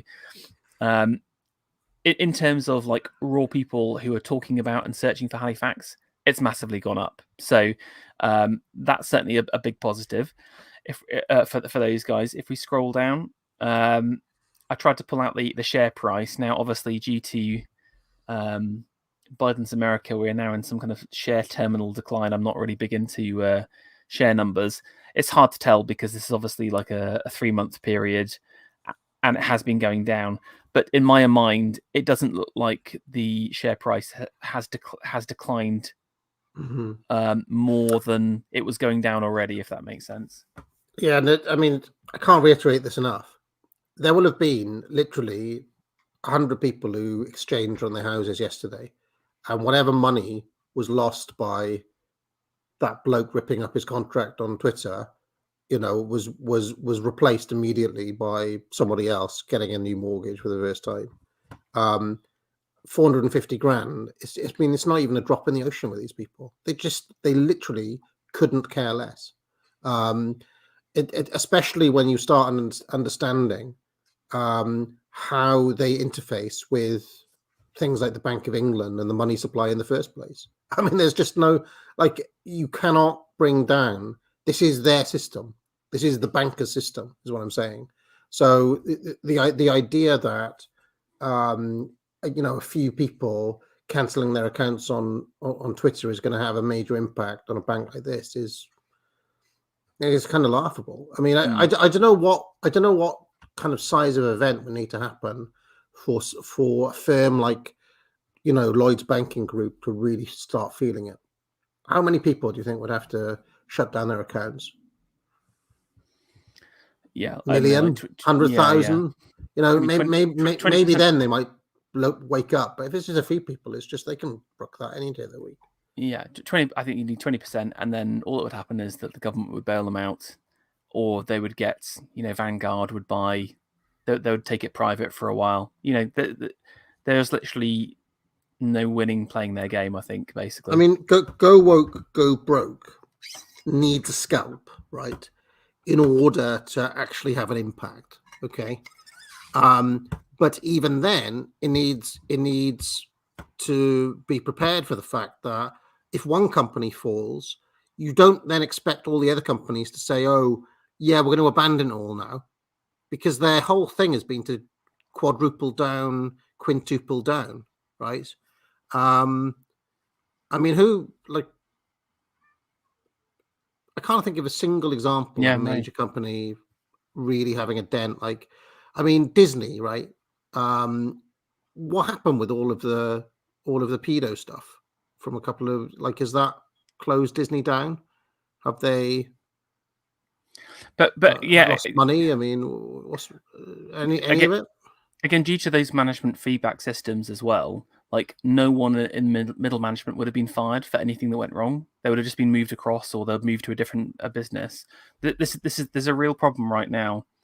And again, I personally feel like it's the decoupling of business liability from owners, and we need to basically people need to pay basically for the mistakes in a painful way. I mean, I want to advocate for debtor's prison. Basically, I want to bring back Dickens and send all of these bankers back into some kind of like penury. Basically, the Disney example is a better example than the Halifax one, because the Disney one was actually strongly driven by an organized minority, and there was the campaign was being spearheaded by elites, right?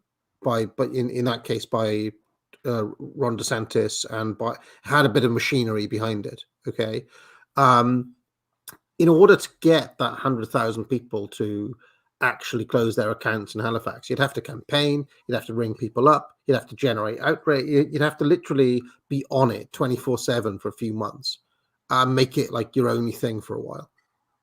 If you actually wanted to bring down Halifax, it's not going to be done by generating outrage through Daily Mail articles and 200,000 people watching PJW, right? PJW, like, everybody would have to campaign tirelessly in order for that to happen, because you're not going to get a spontaneous mass movement. It has to be driven by somebody. It has to be organized by somebody. And you have to make it easy for people. You have to say, oh, by the way, this is a kind of this bank here has done no kind of woke stuff for the past 5 years. That's probably an acceptable one. This is how you do it. This is how you have to like streamline the process. Otherwise, something like moving a bank account is very, very, has a big barrier, right? And they rely on that, don't they? It's a real problem. It's like in the advertising industry, people just don't change. They don't change utilities and they don't change banks, basically, because it's just such like a a non-interesting thing. It's passive, like car insurance or something. I mean, all of these things are just passive, and even my damn BBC license fee. I've been a passive payer of that for a long time. People on this channel know, because it always comes at a time of year where I'm doing something else, and it's like Christmas Day or something. It comes through, and it's like, oh fuck's sake, Anyway, shall we continue? Let's continue. Yeah, sure. Now, interestingly, I thought one thing that was fascinating was it's already gone off the trending list, so it's not kind of listed here on the top 10 items. So again, it is this kind of flash in the pan. So like I said, if they do want to continue the story, we're going to see something big come out in the next couple of days, or they're just going to forget about it. And what's that field protest one? That's exciting. I like the sound of that. Did you see that there was a field protest in England today? But I don't want to spoil your UO. No, I missed that so well. We'll have to. I mean, we're going to do the. You should look it up, because you need to see the what they did to the protesters, which was to give them a whole lot of points in the license, find them. Like, again, just totally opposite to what the protesters got for the Extinction Rebellion guys or whatever. It's just so obvious that we live in a two-tiered legal system even in England. So yeah, a totalitarian state, a woke totalitarian state. Anyway, here we go. Subversions. Okay, so what I've got is, just as like a little bonus, some other times where brands have used controversy to kind of sell a brand, and I could try to kind of highlight some of the archetypes of some of the kind of branding ideas to create controversy with an aim to get a story out there. So, for example, a classic one is through subversion and through just doing things that have never been done before. Like taboo breaking, basically. So, of course, the huge LGBTQ advocate Marmite. This is from an ad in 2003. Were the first brand ever to show a same-sex kiss on TV.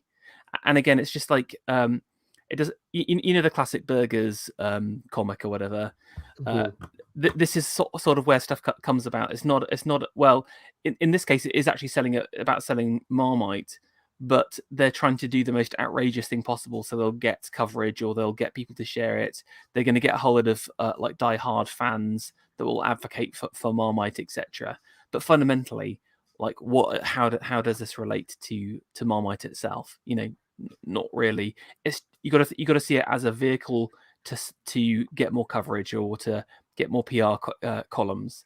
Although no doubt, I'm sure that there'll be a certain cadre of people in kind of Marmite middle management pushing these values down as well. I mean, I will say, given that Marmite produces a disgust response in like half of everybody. This is a low key based campaign from Marmite. It's saying like, two men kissing produces a Marmite reaction in half the people. So, well, that's also what's quite funny, because I have got some like quote unquote based examples as well, because it goes two ways. People doing controversies the other way as well. So hopefully we'll see some of those in a second. But that I thought that was interesting as a relatively early. We talk about when did the rot set in. There we go. 2003 is a nice early example. Almost 20 years ago now. Can you believe? Right? Can we scroll down? So another classic one, and again, I do really wonder whether this is really brought up as one of the big campaigns, and it was rolled out. It was held up and won loads of awards. Was the Real Women, Real Beauty campaign? This is really, in my mind, some of the beginning of having like ugly people on adverts. You see today we can't walk down the street before seeing some kind of bloated, disgusting creature from the pits thrust in front of us. I mean, these ones are relatively attractive. These ones are relatively attractive compared to those. Yeah, but again, they've got the kind of like what they would consider at the time a plus size model there in the in the middle. This was kind of plus size 20 years ago. But anyway, I thought that was kind of interesting. Maybe we'll skip this one because it's a little bit uninteresting. But then the next one is more interesting in my mind, which is the Gillette example. Now, can you just bring up the article a second? So what I've managed to do is to find the creative agency that came up with the ad and came up with the pitch actually wrote up a little competition entry, and this is kind of their kind of response to it. You might need to zoom in, or maybe I'll bring it up on my screen 1 second so I can see it.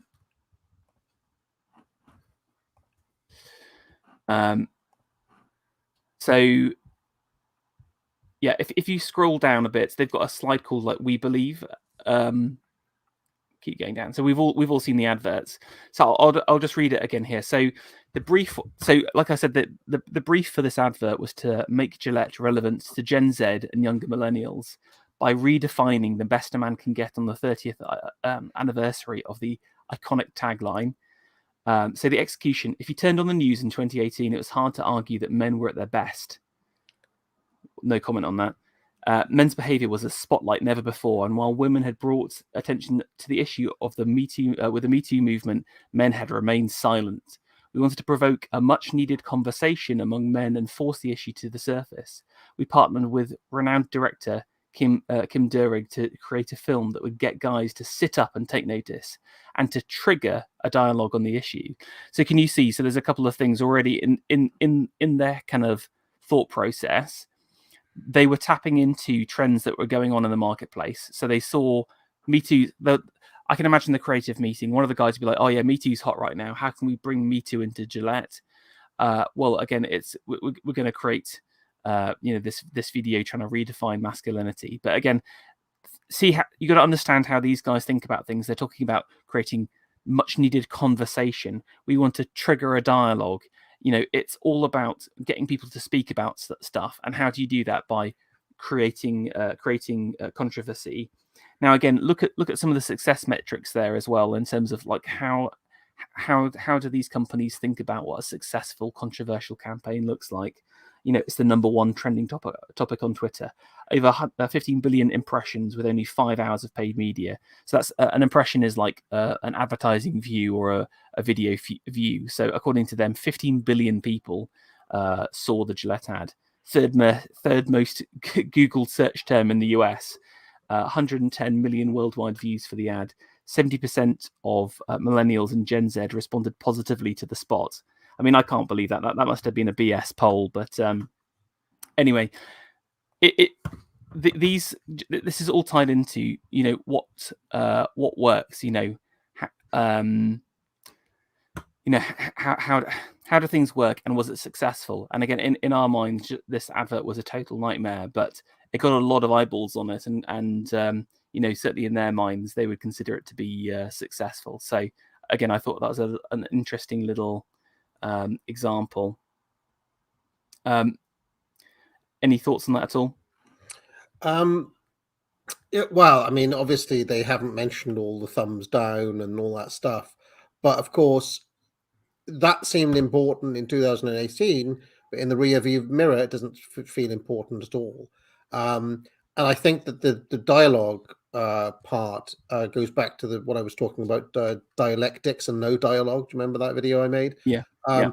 Whereas I feel like as long as you're having this conversation, they're winning. They see it as a win if you get outraged by their advert, right? So in a strange way, you need to develop like the advanced Evola kind of no ride the tiger against them, and basically we need to be driving all of the debates and all of the dialogue. You're going to talk about immigration whether you like it or not. You're going to talk about these things you don't want to talk about whether we like it or not. And you make them on the defensive, and you make that the issue. And again, the only person who I've actually seen pull that off in our lifetimes has been Trump, when he forced people to talk about all sorts of things they didn't want to. Now, obviously, that's not all Trump was, and in many other respects, a disappointment. But that was one time where the right was driving the discourse, and forcing people across the board to face issues they didn't want to talk about. If they're doing it, we're losing. And I feel like if you look at that PJW video that we started off with, I feel like we've regressed in 5 years to the point where Halifax are able to pull off all of these same tricks again, and everybody's still falling for it. We have to resist this. Yeah, I think it's a really good point about I think when we're both not trying to say don't talk about anything, or just to kind of ignore all things, but I think you've got to recognize that so many of these discussion points are controlled and seeded out by your enemies. And again, it's like there's almost like a discernment to it. You need whenever you see a story, you need to say, well, who's generated the conversation about that? Like, is it a winning conversation? Is it worthwhile talking about? Yeah. And that's the point where you want to discuss things. And like you said, we need to be pushing stuff harder from our side as well. Yeah, and also just don't forget, none of this stuff is up for debate in our minds. It's not a debate. We do not accept it as a debate, right? It's just like we just don't go there. I think the best meme for this is, on Twitter there's that's bait meme that people post. I think you should just see this as bait, and don't take the bait, because they want you to take the bait. Look, they're boasting about, we got 15 billion people who were basically calling us everything under the sun, by the way. I mean, how many of those impressions were negative, not registered here, because they don't care about that. They've taken it as a win, even though we know they lost lots of money on this, but still. Yeah. Right. There's more stuff across there. Maybe I'll tweet that later. People can read in their own time. The next one that's worth going through is the HSBC. I think that's quite a good one, which is next. It's worth just like hanging on the image a second, because I just hate that advertising campaign so much. Yeah. Oh, this was awful. This was all over London. This is possibly it literally made me angry seeing this in the tube. We are not an island. We are a Colombian coffee drinking, American movie watching, Swedish flat pack assembling, Korean tablet tapping, Belgian striking, supporting Dutch beer, cheering, tikka masala, eating wonderful little lump in the middle of the sea. We are part of something far, far bigger. So again, it's just literally just like deconstructing the idea of Englishness or Britishness there, and also like the archetypical person doing this is just like such like a I don't know, just an absolute consumer drone here. Look at them, just that Colombian coffee. This is like just your average London dweller, absolutely terrible. Anyway, so basically HSBC did this big campaign. It's called the We Are Not an Island. I put the video, I put the ad there as well, because it's equally as egregious. I don't know if you want to look at that, but if not, there's the case study for it, which is really interesting, because this campaign was very much hated by people on the right. Lots of outrage around it. Again, I'm pretty sure PJW did a video on it. I mean, the thing is that this one is very successfully attacking the core of what British identity is, and whoever wrote it hates hyphens as well. So they don't adhere by the you should put hyphens in adjectives before a main noun. But as foundations of writing for you, let's have a little watch of it.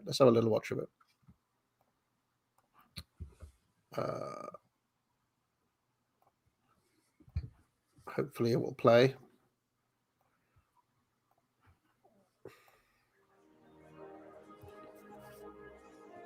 We start the day with a Colombian, a Guatemalan.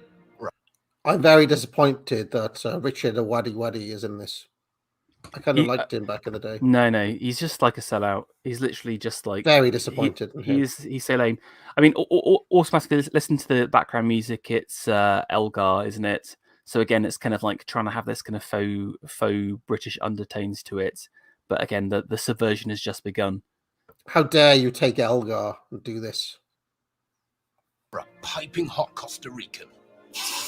And a Danish to go. We drive German, Japanese, German, and we ride Taiwanese. We watch American movies on Korean tablets and struggle with Swedish flat packs. What is this? Is this globalist gloating, this advert? It's kind of like it's just rubbing it in your face, basically. Just look at this. Look at how successful our globalism has been. Yeah, it's interesting that it's all consumer related, or virtually all consumer related, in my opinion. Yeah. Disgusting. Our heroes hail from Chile, Argentina, Brazil, and often Belgium. We eat Chinese, Italian, Indian, and go Dutch. Some of our think of the curries, the advert. Best friends are Mexican, Siberian, Hungarian, and French. Hey. We live on a wonderful little lump of land in the middle of the sea. But we are not an island. We are part of something far, far bigger. And I mean, like I said, so this is a couple of years back. It was controversial. Lots of, again, hate clicks. I don't think it permeated as much as something like that Halifax ad, but it's worth opening up the case study just to see like how effective it was and how it did, because they had some actual stats as to some of the performance there. Sorry, can you see the Wunderman? Oh right, okay. That link across there, yeah.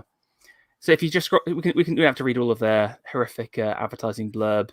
But yeah, re-establish the purpose. After years of international heritage as a global blank, HSBC has arguably lost its relevance to the UK. Britain had lost sight of what HSBC stood for, allowing the majority of potential customers to believe it was largely a blank for wealthy foreigners. We set out to re-establish the brand's point of view and purpose and changing Britain, revitalising the brand and inspiring audiences to reconsider HSBC with a brand with values they share. Again, it's interesting. They were kind of like... they wanted, like, the bank wants to change Britain there. That was that was a little bit too much detail. The idea, the daring campaign, We Are Not an Island, reminded Britain that no matter what your politics are and no matter what happens, the things that make us quintessentially British are inescapably international. I mean, I don't know, does drinking coffee from Costa Rica make us inescapably British? I don't know about that. I mean, I'd be happy to delete all of the things on that list to retain a form of national identity. But nothing more British than cheering on an overpaid Brazilian footballer. Essentially, that's what they were saying, But in some ways, it's kind of interesting though, because it's kind of like here is what globalist Britain is, and here are the things you would have to lose to not have it, and I could live with it. I can live with all of the things gone. I don't mind I could never have a curry again for the rest of my life, and I'd be okay. Why was there such an emphasis on Belgium in that advert? You really seemed to lay that in. I don't know anything about football, so maybe it's like a famous Belgian. Can't really think of why Belgium was so highlighted. Anyway, let's carry on. But there we go.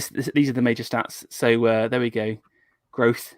We put HSBC at the heart of the national conversation. Conversation again. Unprecedented strategy inspired a tremendous amount of growth. So they got their year-on-year current accounts growing by 50%, increased the number of people switching to HSBC by 140, ad awareness by 300 in a single quarter. The highest increase in growth by any bank in a single quarter for our overall brand index score. So that's like brand. It's like a brand tracking metrics to see kind of how well recognized. But again, I sort of wanted to dispel this idea about going woke and go broke. HSBC went full neolib globalist, and managed to almost increase their their current accounts by 50% in a single year, which is a tremendous number of a tremendous amount of wealth. So I'm just not sure that the stats back up the saying, basically. And these kind of subversive campaigns do get interest, and they do work in many ways, I think. Oh, of course, people are highlighting it was because of Brexit. They were going on about Belgium because it's Brussels. Right, of course, yeah. Yeah, I mean, even if these ads were not actually the cause of that, the fact that they can put it there does lend them weight, right? Even if it's not really the actual cause, from their own point of view and from the point of view of people in that industry, they've been vindicated, basically. This is not a Gillette situation where they lost loads of money. They actually increased their sales by that much, which is fucking sickening to me. But of course, it shouldn't really be that surprising. I mean, who knows? Maybe HSBC had better rates than anyone else, which really drove that. I mean, who knows what the reason was? But it's like we're on their turf, so they're going to be able to spin the story that this stuff works, right? I mean, this is what I keep on saying. Like on paper, a lot like the go woke, go broke stuff is just not borne out at all. Oh, you are more than your capital. You're an icon of the world. Your salt, beef bagels, eaten outside curry houses on the way to the Spaniards Inn. Your strawberries and cream, carnival fever and cup champions. You are London. It's all like material culture, isn't it? This is kind of like it is, yeah. Material Marxism, essentially. It reminds me of a Annal school, like Fernand Braudel, like the structures of everyday life is nothing but the material processes, you know. So, I mean, this is probably written by a Marxist copywriter anyway, so yeah. Also, sorry, another reference to the Pearly Queens, even though they've basically been pushed out of London anyway. But think about right the fact that it doesn't really matter that it's being used for neoliberal ends because they both have a materialist base, which is a point that we've made many times now. Right? There's no like, you know, I'm not saying this is a Marxist campaign. I'm saying that the language is like the idea that the material culture defines the nation. Yeah, defines the nation is a Marxist idea, which sits very happily as a neoliberal idea as well. So there we go. Yeah. Oh, look, it's everywhere. I definitely saw this campaign. I saw it on bus stops. It was pretty big, yeah. You know, they went big on it. So, but again, think about the secondary effects. I think, you know, a lot of these things are that they're creating taboos or saying controversial things to sell stuff. But what they don't, I think there's unintended consequences often with these advertising campaigns where they are just changing people's minds at the same time. You know, we are, you know, we're moved by these words and these sayings, and a lot of people will be like, "Yes, I am whatever I am." You know, that like Britain is nothing more than the coffee I drink and the curry that I have. You know, and I wouldn't. I wonder if there's a connection between some of those emphasis in those advertising campaigns and some of the talking points people come back with, because whenever I hear about like quote unquote global Britain, they're always going on about food. Like that's they're sort of they're obsessed with you know, having the most delicious things from across the world. You know, it reminds me of some kind of like a Roman emperor who must have like a quail stuffed with a budgerigar taken from the furthest lands of the empire or something like that. You know, it's just it's a very strange way of identifying like who you are. But it's because that's a benefit that they can sell. People identify with that. They could sell it. Everybody's been to an Indian restaurant or whatever. Whereas you know, crime statistics don't sell it, or you know, the breakdown in social cohesion and trust in a society. These are downsides which are dishonestly not highlighted by these people, because you know they're selling. At the end of the day, they're selling their system and their business, and the system that their business relies on. Yes. All right. What else? What else? I've got a few like quick fire controversial ad campaigns that again just played into extreme views to like with the express purpose of getting shares, which are quite, some of them are quite funny. Imagine having your culture reduced down to being a salt beef bagel. I mean, you know, we're laughing. That's what they're saying. London is nothing more than a salt beef bagel. Okay. Where do they even come from? Salt beef bagels. Poland. Yes, via a certain group. Via someone else. Yeah. Well, I've never been clear on that, because there's the pretzels as well. Well, I think the group claims it, but I believe that it's from local food. Personally, from what I've looked into it, it's a Polish New York thing. I always Yeah. thought, but anyway, let's have a look. Here we are. We accept. What's this one? So this was a Airbnb did a big thing around accepting refugees, and I think they said they were going to take in a whole load of refugees. So again, something totally unrelated to their business, just purely to garner controversy and to get additional clicks. But yeah, it was quite a funny campaign. But I don't think it's worth watching. But now this was something that was quite interesting. Do you ever remember the Lynx adverts in the 90s? Yes. Because they used to be quite edgy, or I thought quite racy or whatever. But that's an example I thought of something, like pushing a different, like more kind of, I don't know, dare I use the word hypersexual taboos or whatever. It was all about like the reason why you put on our this is for Axe, which is the same brand but in America. Lynx is the British version of it's literally the same packaging, and they have the same kind of thing, and of course all owned by Unilever.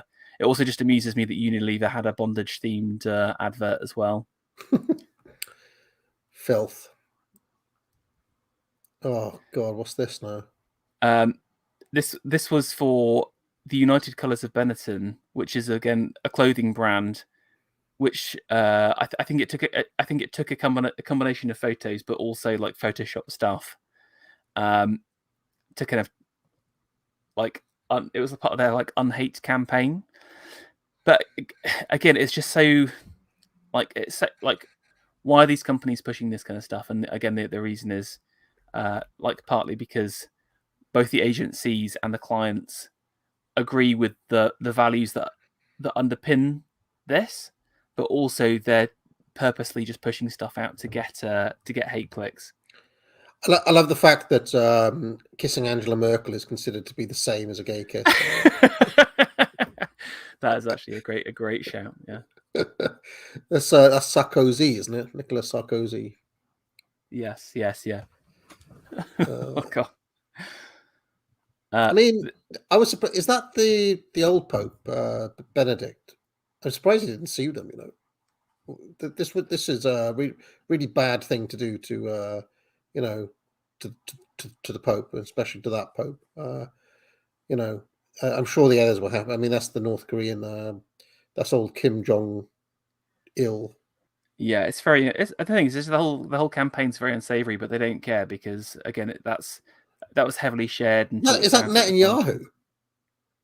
Is that Benjamin Netanyahu kissing a Palestinian guy? Probably, yeah. I mean, I'm really surprised that action wasn't taken against them for this. This is just really fucking egregious. I mean, that could have cost somebody's life. Awful campaign. That's Hugo Chavez, isn't it? Okay, let's carry on. This was interesting. This was about the whole Spike Ops thing that came out, where people were like living double lives as like eco protesters. And so, do you want to guess which company had this big campaign against it? Is that Lush? It is Lush, Also, it's very telling that you can identify what a Lush store looks on the inside at AA. That's plenty of gifts for Mrs. AA brought from the Lush store, clearly. Well, I've been around long enough to have seen a Lush. Yeah. But it's, again, they're very interesting because, again, they constantly push other narratives or social justice through their advertising campaigns. If it's the form of like animal testing stuff, but also this like anti-police advert run by. So for those who don't know, in America, the Lush is a I guess kind of like a fragrance and perfume brand. You can buy smelly things for your house, basically. But imagine a soap company coming up with like anti-cop rhetoric. It just blows my mind. But again, there's like a dual purpose to it. They tick off the values for the company, but also this is intentionally done as a bit of a stunt to garner attention and to try and get some column inches. So, sorry, can I understand this? Lush put this in their own window. Yeah, this is one of their like stores, and so they've merchandised this. Because it looks like protesters have done this to Lush. It's a very bad. This is a very bad thing because it looks like Lush are the ones who are paid to lie. It's really confusing. Yeah, I see what you're saying. Yeah, but no, they paid for the entire display and stuff, and they had it across multiple stores from when I was reading about it. So, but yeah, not great campaign. There's also kind of campaigns which kind of attack certain areas. Now, you asked for some positive campaigns. This is potentially one of the greatest advertising campaigns of all time. The Yorkie, It's Not for Girls. Yeah, it's so good that people still remember it now. It was a brilliant campaign, mainly because it reinforced gender stereotypes, and that's based. I got the advert if you wanted to get some nostalgia vibes for that. But yeah, again, let's have a look. This is because this is how Birdie exists. Let's have a watch. Yorkie, please, mate. You're not a bird, are you? No. Explain the offside rule then. A player cannot be in an advanced position of the opponent's last defender when the ball is played. Open that. Stockings are tight. Stockings. Oh look! A big hairy spider! That wrapper really brings out the beautiful blue of your eyes. Really? Yorkie. 5 big masculine chunks of chocolate. It's not for girls. Best advert of all time. Birdie caught out. She couldn't resist the appeal to her eyes. Okay. But hilarious. But the only one thing I would say is that obviously it kind of plays into our side, but again, it's like we're being weaponized the other way around. So again, I do think you gotta. It's sort of similar to based X person meme. When it's like, I'll look people highlighting an example of like, oh, here's like a based Mexican or whatever. It's I don't know. It's a dangerous thing to play with, and again, you're ultimately being sold something. So even if it is based, you got to be careful. Do you see what I'm saying? Mm-hmm. Yeah, I mean, I don't know how much of what's being done now is a backlash against Yorkie. It was just a different time, right? I suppose. But I mean, do you think Yorkie was trying to annoy everybody? I think pretty much everybody, apart from fringe feminists, would have laughed at that advert in 1998 or whenever it was. I mean, I would say it wasn't as controversial as some of the others, but it's certainly, it was the 90s still. This is kind of like after women's lib and stuff. So I think it was intentionally done to kind of grate with people. But they probably also, as part of their marketing, found that 75% of men already purchased Yorkies. Yes. So it was never going to affect their bottom line in the same kind of way. But I still think it's a controversial campaign. But also don't forget, right? Brands, Nestle own Yorkie, right? So they will have identified bars for girls and good bars for boys in their marketing strategy. So they don't need Yorkie to be a universal seller because they also make whatever Milky Bars or whatever else it is that was on the Nestle line, they would have been pushing something else on women in a different advert, in a different campaign. Yeah, again, like Galaxy would be an example. So, like Galaxy is like the woman's chocolate. So you only see women on the advert, and even the design is kind of softer and more feminine as well, as opposed to the big chunks, the big manly chunks of a Yorkie. What's this one? This was around some of the Florida stuff that's gone around about schools and LGBT stuff, LGBTQ stuff being said in schools.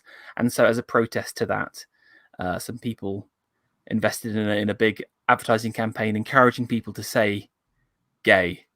But again, it's just such like an aggressive form of advertising. It's intentionally, so this was created in Florida, a place that rejected that ideology and didn't want it. And people are trying to intentionally annoy people and get more attention for their cause by being aggressive, so it's in some ways, I think, a very dangerous strategy.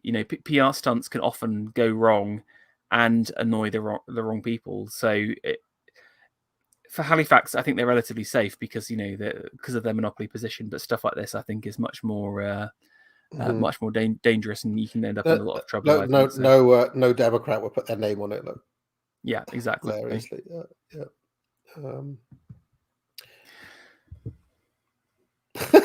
What the what's this? Just I actually found this as like this was an unintended ad, but it became very controversial and went round. So it just amused me. I think they weren't intentionally meaning to do it. However, because I think Mr. Clean's like a Spanish brand. They do like the magic eraser. Right. If you've ever seen that, yeah. So this Mother's Day, get back to the job that really matters. I don't know. This is just a wholesome. It's just a woman who's looking after her family. I fully approve of this advert. So I don't see anything wrong with it. Has Mr. Clean been discontinued after Aunt Jemima Gate and all that, or is he still going? I think he's possibly come out now. They've probably got him in a bondage suit or something. They've made him a gay man. I mean, he does have a little earring. We'd have to ask Steve which side you have to wear that earring. What's this? So this was like a bit of a placeholder for all of the WWF and PETA adverts, which again they entirely thrive off controversy. They intentionally do stuff to annoy people. I don't know if you can read the text on the top right hand side, but it reads, the tsunami killed 100 times more people than 9/11. Conserve the planet. It's brutally powerful. So again, the controversy they're trying to create here is basically saying 9/11's unimportant compared to climate change, but people lost their lives in the Twin Towers, and it's a very unsavory moment, and just an entire advertising campaign where you've got all of these planes smashing into Manhattan is intentionally egregious, with an attempt to try and annoy people. So in some ways, the kind of masters of this are these kind of WWF and PETA types, where they'll just say just ridiculously controversial stuff just to get like a couple of lines in the papers. I think the problem with this kind of stuff is that you sort of get like shock naturalization. You can only be shocked so much. People have this with charity stuff where they have to get increasingly graphic with what you see. At first it's a starving child, and then it's like, it has to be an emaciated child. Now we have to have like a child dying on TV to affect people. So that's the one problem with a lot of these taboo things, and actually explains why there is that natural, Cthulhu swims left element to them. The entire tactic of a controversial PR campaign, by its necessity, over time will require more controversy, if that makes sense. Yes. People get numb to that kind of like lower level stuff, so you have to say even more and more extreme things. So I do think a lot of advertising has this leftward swing to it, naturally built in. I mean, this is in bad taste, obviously. What's this next part, Pharaoh? Again, this was just some advertising campaigns that were controversial due to failure, and it was kind of like I don't know if it was intentional or not, whether they did it. But there was the classic. If you scroll down, the classic Pepsi commercial. Did you see this with one of the Jenners? That was awful, absolutely awful. Do you want to have a little quick watch? I mean, it's a classic. It's one of the worst ads of all time. But we can talk about why this failed in a moment. Not to get people's hopes up too much, but let's have a watch.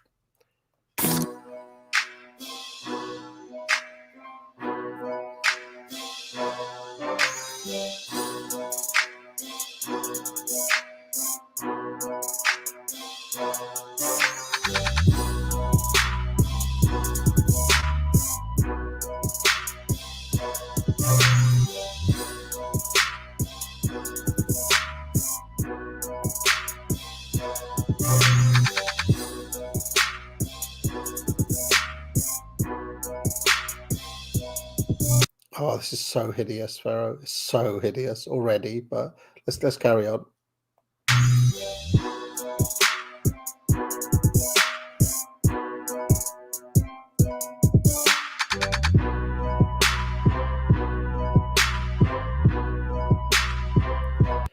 I will say, as a really minor thing, I quite like that all black Pepsi can. I don't think we get those here. Are they black like that here? I don't think they are. No, I think that's quite a cool design on the can itself. Yeah. You know?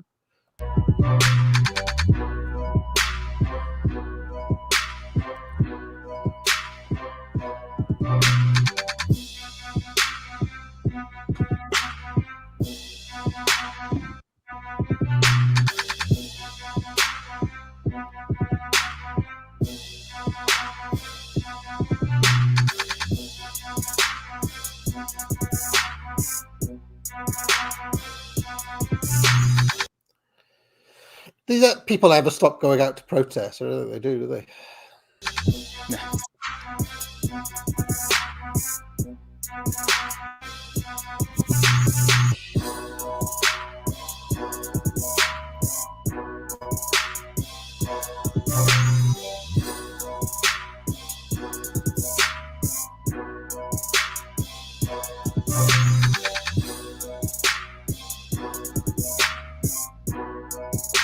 What was that? Where she took off a wig and she took her lipstick off? What's the idea there? So yeah, I think the whole concept is there is a protest going on in town. Now, one of the things that amuses me about the ad is that they hadn't at the time the balls to connect it to any topic. They didn't want it to be controversial, either right wing or left wing. So they just had like peace signs, like you can imagine the meeting. Look, guys, like no one can complain about peace, right? You know, so you've got this generic march, but of course it's just filled with all the colours of the world, all the various people. And as it's going on, it's pulling in people from the rest of the city. You've got the character of the Asian cellist who took a break from his rooftop cello playing, as you do, and live his penthouse apartment that he makes from cello playing, and is drawn into the protest. And you've got the powerful Muslim woman who's just she's some kind of photographer, and she's just frustrated with the photos, and she also is drawn out to the protest. And finally, the Jenner woman, she gets the nod from the cellist, come along to the protest, and she immediately just says, I'm going to quit my £1 million contract with this company and join this random peace protest and become part of a powerful figure. So we actually ironically have 3 super privileged people who are joining this protest. Like, do you know any people who make their living from playing the cello or from their photography? I mean, these are 0.1% types, Also, the crowd is way more diverse than actual protests are in real life. I've often noticed that protests are overwhelmingly white and old as well. Just filled with old people, basically. Filled with kind of boomer hags, essentially. Yeah, is either boomer hags or just dysgenic young people, basically. Soys, waifs. what does Carlisle say? The cow-faced, the dog-faced. Ox face, yeah. Imp faced. All right, let's carry on. It's a very long advert, though. Yeah, Very this long is advert. the full cut, isn't it? It just feels long. I mean, it's only 2 minutes, but it just feels like an age because it's so bad.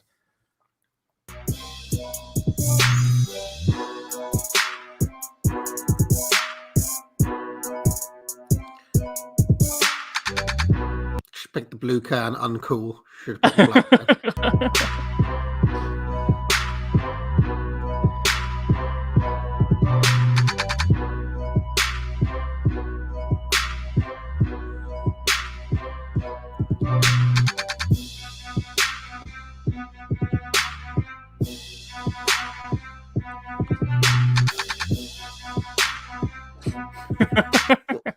What was that? She's creating peace by giving the cop a Pepsi.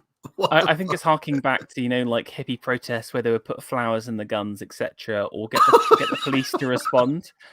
But as opposed to like any sign of peace, that she just convinced the cop to have a can of Pepsi, and then again the powerful like Muslim photographer managed to take a photo of that epic moment, and the crowd, everyone stood up and applauded. I would say of all the people we've seen, these two that we're looking here would be the most likely to actually be at this protest. Yes, yeah.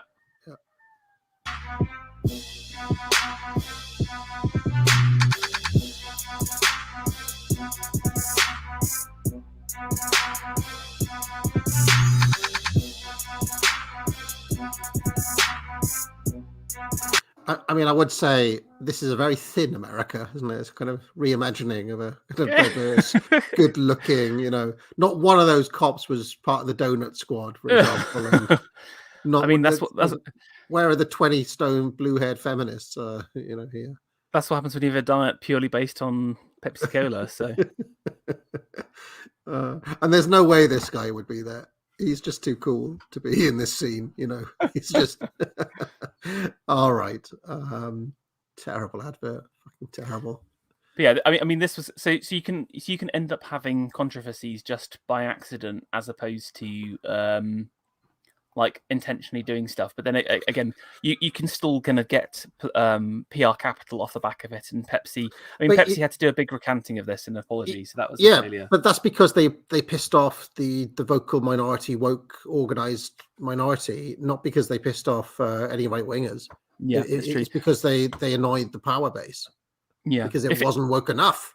I do wonder if they had chosen like a trans rights protest or something, it would have been totally different. It was the fact. And the message was a unification. The message, I think they would have been more happy if she'd used the Pepsi can to bash the cop across the head with. He's clearly a bigoted Trump supporter, isn't he?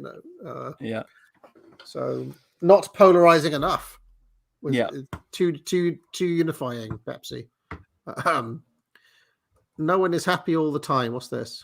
This was like the Burger King trying to do some what are called unhappy meals, where again it was kind of like an inversion of the McDonald's Happy Meal, where they created, like, you can see a DGAF or a salty meal, not like actually salty, physically salty, as in the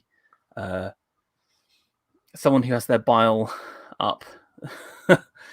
And yeah, the pissed meal. And again, this was like absolutely slammed at the time, and controversial as like taking the mick out of mental health.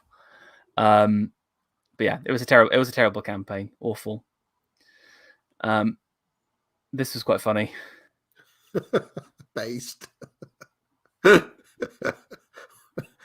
out campaign, Pharaoh. What do you reckon? I mean, exactly. It's like it's all about keeping your skin clean and bright. That's what I say. Don't let anything ruin it. But this got backlash, did it? Yeah. Again. So this is like unintended consequences on the advert. I don't know where Yiz the Eunuch is, but I've got a new avatar for you, Yiz. There you go. Right now, I've got a couple of other ones, but you may want to just like turn off the screen and then check them beforehand and make sure you're happy with them, because that's. Oh yeah. Right. So The first two is fine. Yeah, The, you don't want the to do third, the last one. the third one may be a bit. Okay, yeah, fine. Well, I'm thinking of Susan more than anyone Yeah, else. no, for sure. Although Okay. if Susan's going to take down this stream, she will. Yeah, because yeah. of my earlier comments. But yeah, there we go.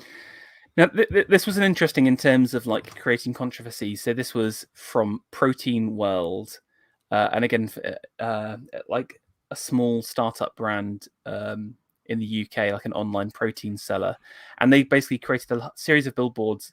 Are you Beachbody ready? And put them across London stations. And this became a huge controversial point, but from the other side. So again, I think it's a really interesting case study. You know, we've talked about the hate and the rage clicks from our side. This generated a lot of anger from the left wing to such a degree that Sadiq actually banned this advert at the same time. So you can actually make it go two ways, which is interesting. Maybe we need to be doing more controversial stuff. Although I personally didn't find. I mean, obviously, as a sensible, normal person, don't find this egregious at all. You know, like all it's saying is, you know, are you looking good for the beach? You know, I don't think the model is particularly skimpy, but I think maybe it was just putting a bit of light into the average female middle-aged cat woman's life, and showing them up for the bloated, amorphous masses. She's a little bit thin. I would say a little bit. Sure. Kind of what do they call it? Size 0, but yeah, yeah. But yeah, I just thought it's an interesting example. So you can actually create the same kind of controversies, and again, maybe that's what we need to be doing is stuff like that. But it's interesting because I think the things that we think would make the left trigger, I think, are different actually. And I was amazed how much like pushback there was around this. Well, one of the most interesting things I've read about this sort of thing recently was I've got a book here called like Thinkers of the Radical Right, written by a bunch of shit-nib academics. One of the funniest chapters I've ever read in any academic book ever is the chapter on Bronze Age pervert in there. Okay, reading the left-wing academics' account of why BAP posting his physique shots and, you know, the bronzed up, just the pictures of kind of healthy masculinity that BAP puts on his feed. The explanation of why that is so triggering to the left from the academic is really, it kind of was really interesting because he kind of laid out basically this why BAP has success in winding up so many people. And he knows this, and I think that's successful because all he's doing is posting healthy white bodies, basically. And all they can do is basically say, "Yeah, we don't like that. We don't." But why don't you like it? Why don't you like healthy what?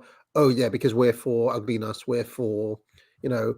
And this academic actually in that essay has an extremely hard time countering these really basic points that BAP is making. So I actually think that he is one of the better people at doing this sort of activity in general. Just in terms of that, just like that does make me think other times that I've seen leftists being triggered. It is kind of like when you see, they often get annoyed about like seeing like a nice healthy family with like 4 or 5 kids. Like, do you know what I'm saying? Like a big happy white family. So I do wonder whether, like, again, one avenue of attack isn't through rhetoric or logic or anything. It's just literally name calling and just saying how ugly they are and just holding a mirror up to their own disgusting bloated faces. And actually I think there's something just around art and culture. All we need to do is to make beautiful things and they'll hate it, but they can't deny it at the same time. It's very hard to counteract it. So yeah, I mean, but one of the interesting things that BAP brings up a lot is that he has a theory that a lot of the resentment is from women who are over the hill, basically. Yeah. And that a lot of feminism is about trying to like nerf younger women for their own kind of ego. And so, you know, this is also behind the rage behind an advert like this. You know, makes women in their 40s feel a bit, Yeah, you're 100% right. Yeah, very totally like losers basically. No, but I think more investigation needs to be done about what are those trigger points around leftists, because it's not like the anti of what triggers us, if that makes sense. No. We're triggered by things like the pronouns on badges, but they're not bothered about no pronouns on badges, if that makes sense. It just doesn't work like that. So yeah, they're not triggered by normal life. They're triggered by shows of like displays of beauty, healthy living. They were weirdly triggered by NoFap. I remember back in the day. Yeah, another thing. But again, that's kind of like about self-control though as well. But again, like they like self-control, but only through a therapist. They don't like people being able to better themselves outside of the state apparatus, I think. And then the last one here. Now this became. I've just seen what it says on this T-shirt. Right? Yeah. Okay. This was interesting because it kind of got picked up. I think it was tweeted out by someone, but then it got picked up in the press as an advertising campaign. So this was H&M with the unfortunate coupling of that specific child model and the coolest monkey in the jungle slogan. Very unfortunate. However, it then got sort of picked up by some Twitter accounts and then basically massively blew up around it and became this very controversial thing. But again, it was interesting. It was kind of like taken out of context. It wasn't like H&M had created an entire advertising campaign with this kid in it in the same kind of way. So it's kind of like it was a whole storm in a teacup over one photo taken in bad taste, let's just say. So, but again, interesting that the sort of left police this kind of stuff, or again can get column inches on this kind of stuff while we can't. Like that. We often talk about like pointing out hypocrisies as meaningless, but I do think it works for their side. Mainly because they've got the backing of. Well, they control the system, and they have they have a jobber opposition. They're not up against me and you; they're up against Douglas Murray and various other career-long jobbers, essentially. Yeah, exactly. And I actually agree with you that there's no actual route through the establishment media. If you get your message out through them, they then control the message. And they contain the message, or they present it in the way that they want to, which is one reason why I've never had any dealings with them or any desire to be more mainstream than the stuff we do on here, because it will be more effective as a subterranean unit, if that makes any sense. Because as soon as you're talking to the system, you get co-opted by the system. Yeah, that's true. It's very obvious. There's no what I'm saying is there's no winning through that avenue. If that makes sense. Yeah, I agree. That's why I do feel like any kind of post whatever regime we are in now, you just can't take over the reins of power in the same kind of way and just say, oh, but it's our guy. It's like you need a total reimagining of those 8 strands, if that makes sense. Because, like, hopefully I've shown with again, just some of the systems that are in place, and also the nature of a controversial campaign. There's loads of these systems are built to only head one way. So I think you'd need to rethink the entire journalistic class, personally. But that was it. That's the end. Excellent. All right. Well, let's have a little look at some super chats before we get out of here. Colonel Crayon says, "Someone to claim us, someone to follow, someone to shame us, some brave Apollo, someone to fool us, someone like you. We want you, oh Howard, oh Howard." I don't know what the oh Howard part is, but that's a Bowie song, of course. Is that Howard, the Halifax guy? Oh, right. I get it now. We want you, oh Howard. Howard as Big Brother. Okay. Colonel Crayon also says another thing on lawyers. They often fight against the state, e.g. prosecutors, regulators. Also, good lawyers cannot be overly specialized managers. They must know history, philosophy of law, etc. Yeah. Yes, interesting. Colonel, and in fact, I know Evelyn and Scrump had woes on recently, and they were talking about the importance of getting more lawyers on our side. I agree with that. Colonel Crayon says, "We are not an island" is also a subversion of John Donne. Yep. Yes, and in fact, the thing about being a little, was it a little lump Smudge of rock or something, whatever, yes, yeah. is clearly a play on a speech from Richard II. They're given by John of Gaunt, famous speech, this sceptred isle, this throne of royal English kings, and so on. So they're deliberately subverting the actual heritage of the country in its actual literature and history and culture. It's the eunuch. I'm having a lovely 4th of July holiday with my family and friends, but I know the gay is a great Satan and all of that, but I still love my country and my people. Happy 4th of July to everyone who cares. Happy 4th of July. We forgot to mention, by the way, Farah, we're doing a sale today on the Academic Agency. If you use July 4, get you 25% off any course on the Academic Agency, including Foundations of Entrepreneurship. And a couple of people have taken advantage of that deal already. But you must hurry because it will end at midnight Pacific time, whatever that is. Basically, when the West Coast hits the 5th of July, the sale will end. I've put it on for our American friends. So there we go. Buy it now. Indeed. Let us have a look. There's quite a few here. Chris Primer says, I am a masculine presenting transgender lesbian. Tuesday, FA Tuesday. So, I mean, wasn't that Eddie Izzard's whole thing in the 90s? Before any of this, like, didn't he claim to be a male presenting lesbian? That was his whole... I bet if you said that joke back to him now, he would, like, stab you for doing it now. Tuesday, FA Tuesday says, get woke, go broke is a complete joke. Being woke is always better for business. Black pills for all.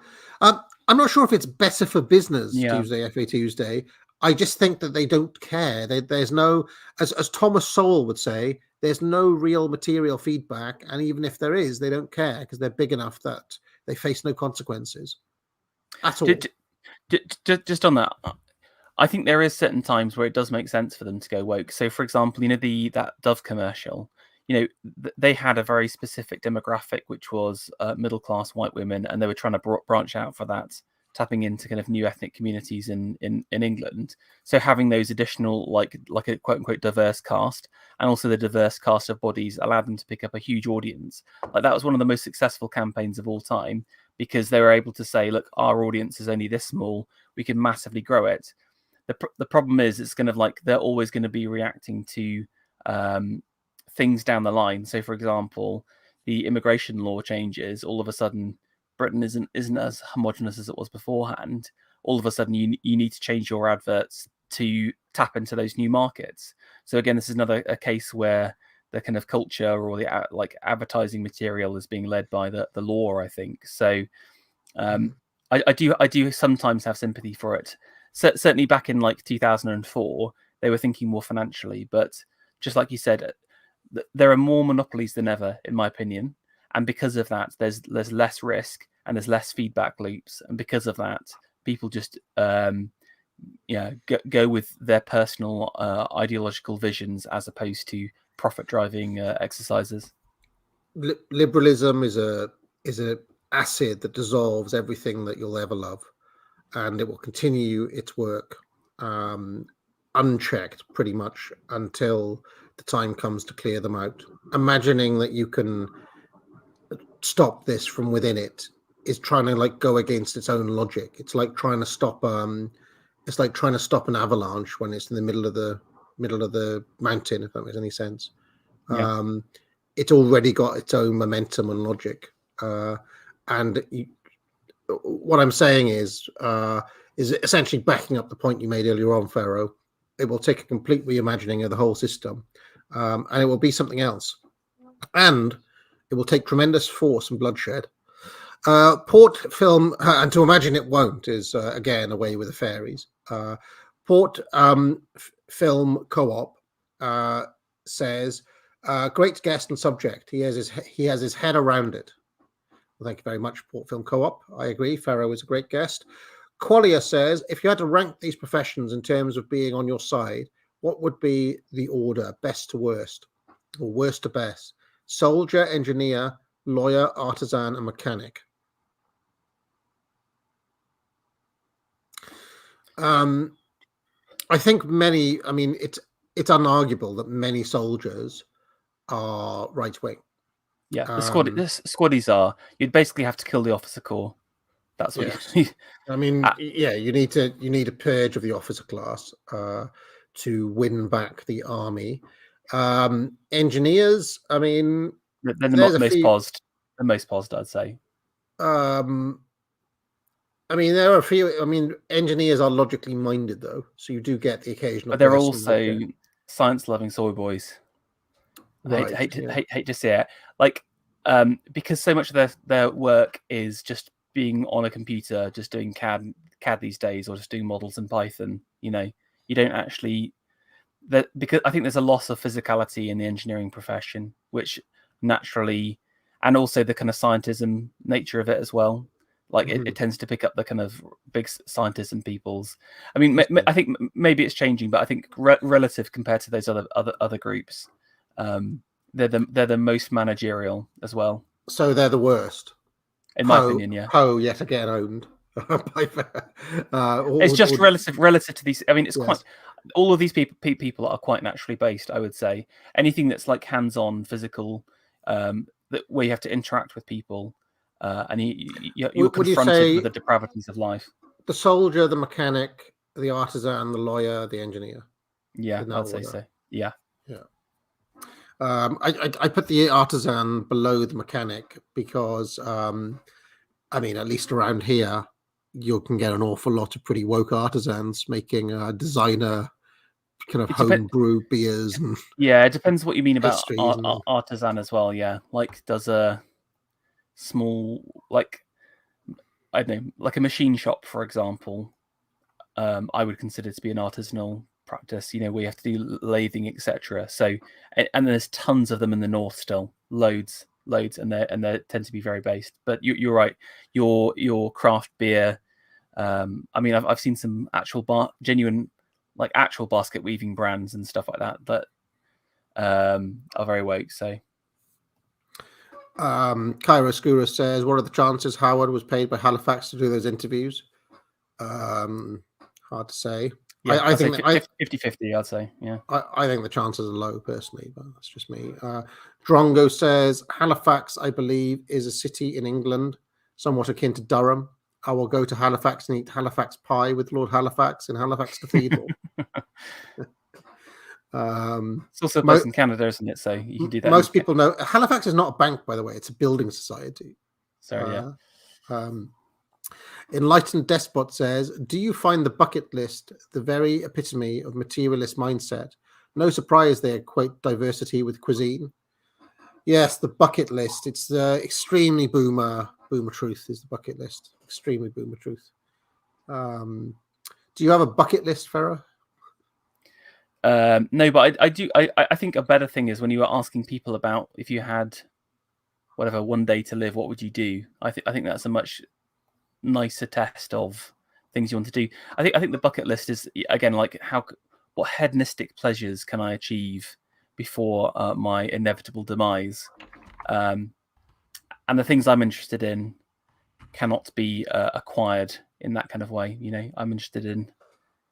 You know, beauty and truth. One of my favorite songs of all time is the song 24 Hours to Live by Mace. Okay. Where it starts off with Puff Daddy, right? You can go and listen to this in your own time, but it just amuses me so much. Puff Daddy starts the song. I want you to ask yourself one question. If you had 24 hours to live, what would you do? That's some deep shit right there. A lot of pressure. How would you handle it? Mace, what would you do? And then listening to the answers that the various rappers give is one of my favorite. I mean, do you want to hear some of the things that the rappers would do? Sure. Mace, for example, says, "Yo, I turn all the hoes that's heterosexual. I turn out all the hoes that's heterosexual. I'd smack conceited N-words right off the pedestal. I even look for my dad that I never knew and show him how I look in my Beretta too." So Mace has got a dad that he didn't know, and he's going to track him down, but only to show off his Beretta, his gay little hat. Okay. Sad. I do good shit, like take kids from the ghetto, show them what they could have if they never settle. I take every white kid from high class level and show them what Christmas was like growing up in the ghetto. I teach N-words how to spend, stack the rest.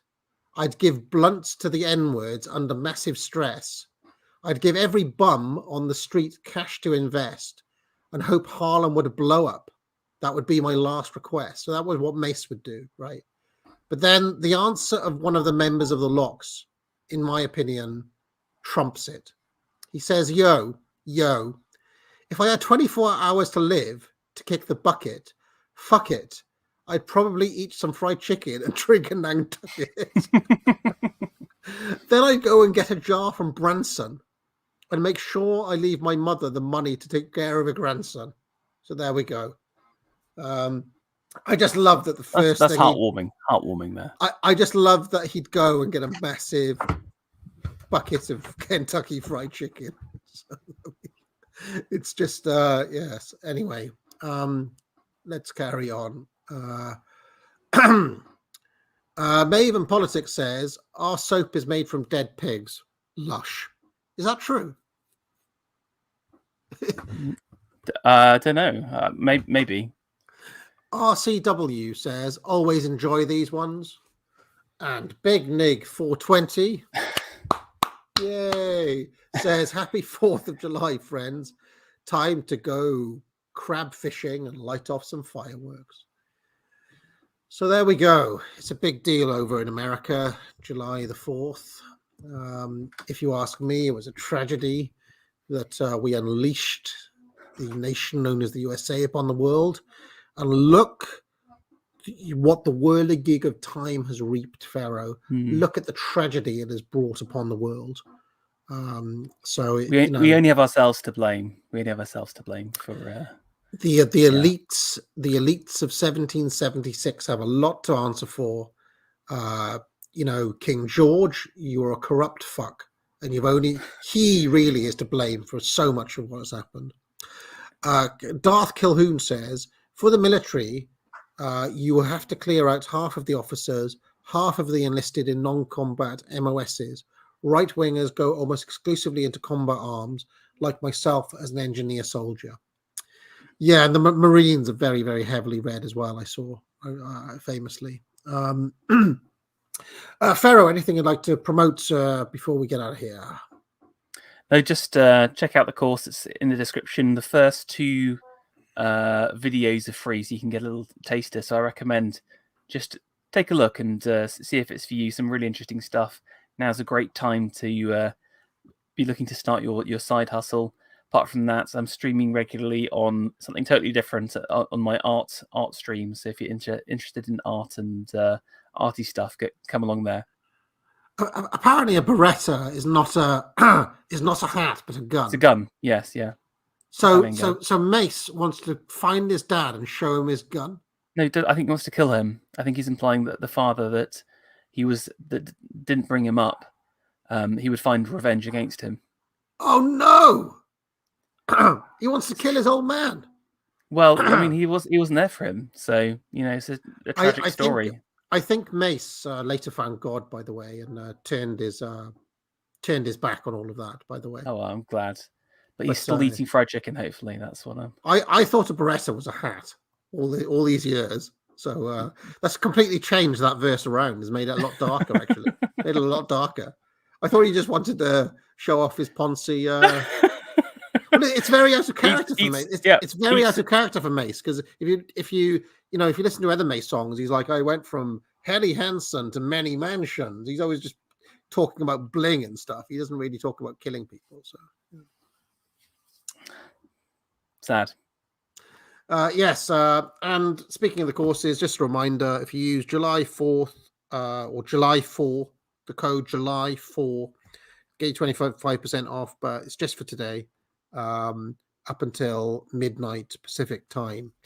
Thank you very much for coming on, Pharaoh. I'll be back tomorrow night with unpopular opinions. We'll be talking about the war. Yawn. We're going to be talking about the Ukraine war.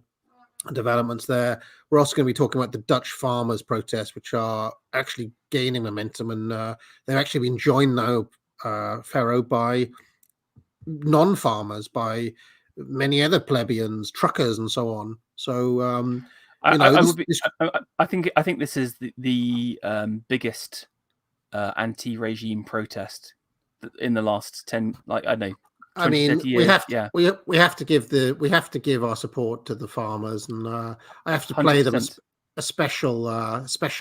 Clear them out. Clear them out. You've got to clear them out. You've got to clear them out as well. There needs to be a new start. I mean, given that the Dutch are in many ways responsible for landing us all in this mess in the first place, maybe it would be really, really interesting. The redemption arc. If the Dutch were the first country to, take back their nation from the clutches of international finance. Yeah, well, again, yeah, I don't want to talk too much because it'll be a great episode, but lots of potential there. We need to be observing it and seeing what happens in terms of response from the regime and also potentials for the future. So fantastic. All right, we will see you tomorrow night. Oh, I was told by Prudentialist that he's got a special video coming out later on Independence Day. It's on the subject of July the 4th. So if you're interested in that and you want, I'm sure what will be a very intelligent take from Prudentialist, he'll be on later. But the most important thing of all, get out, ladies and gentlemen. Get out. Away with you, beggar! Away with you, beggar! Away with you!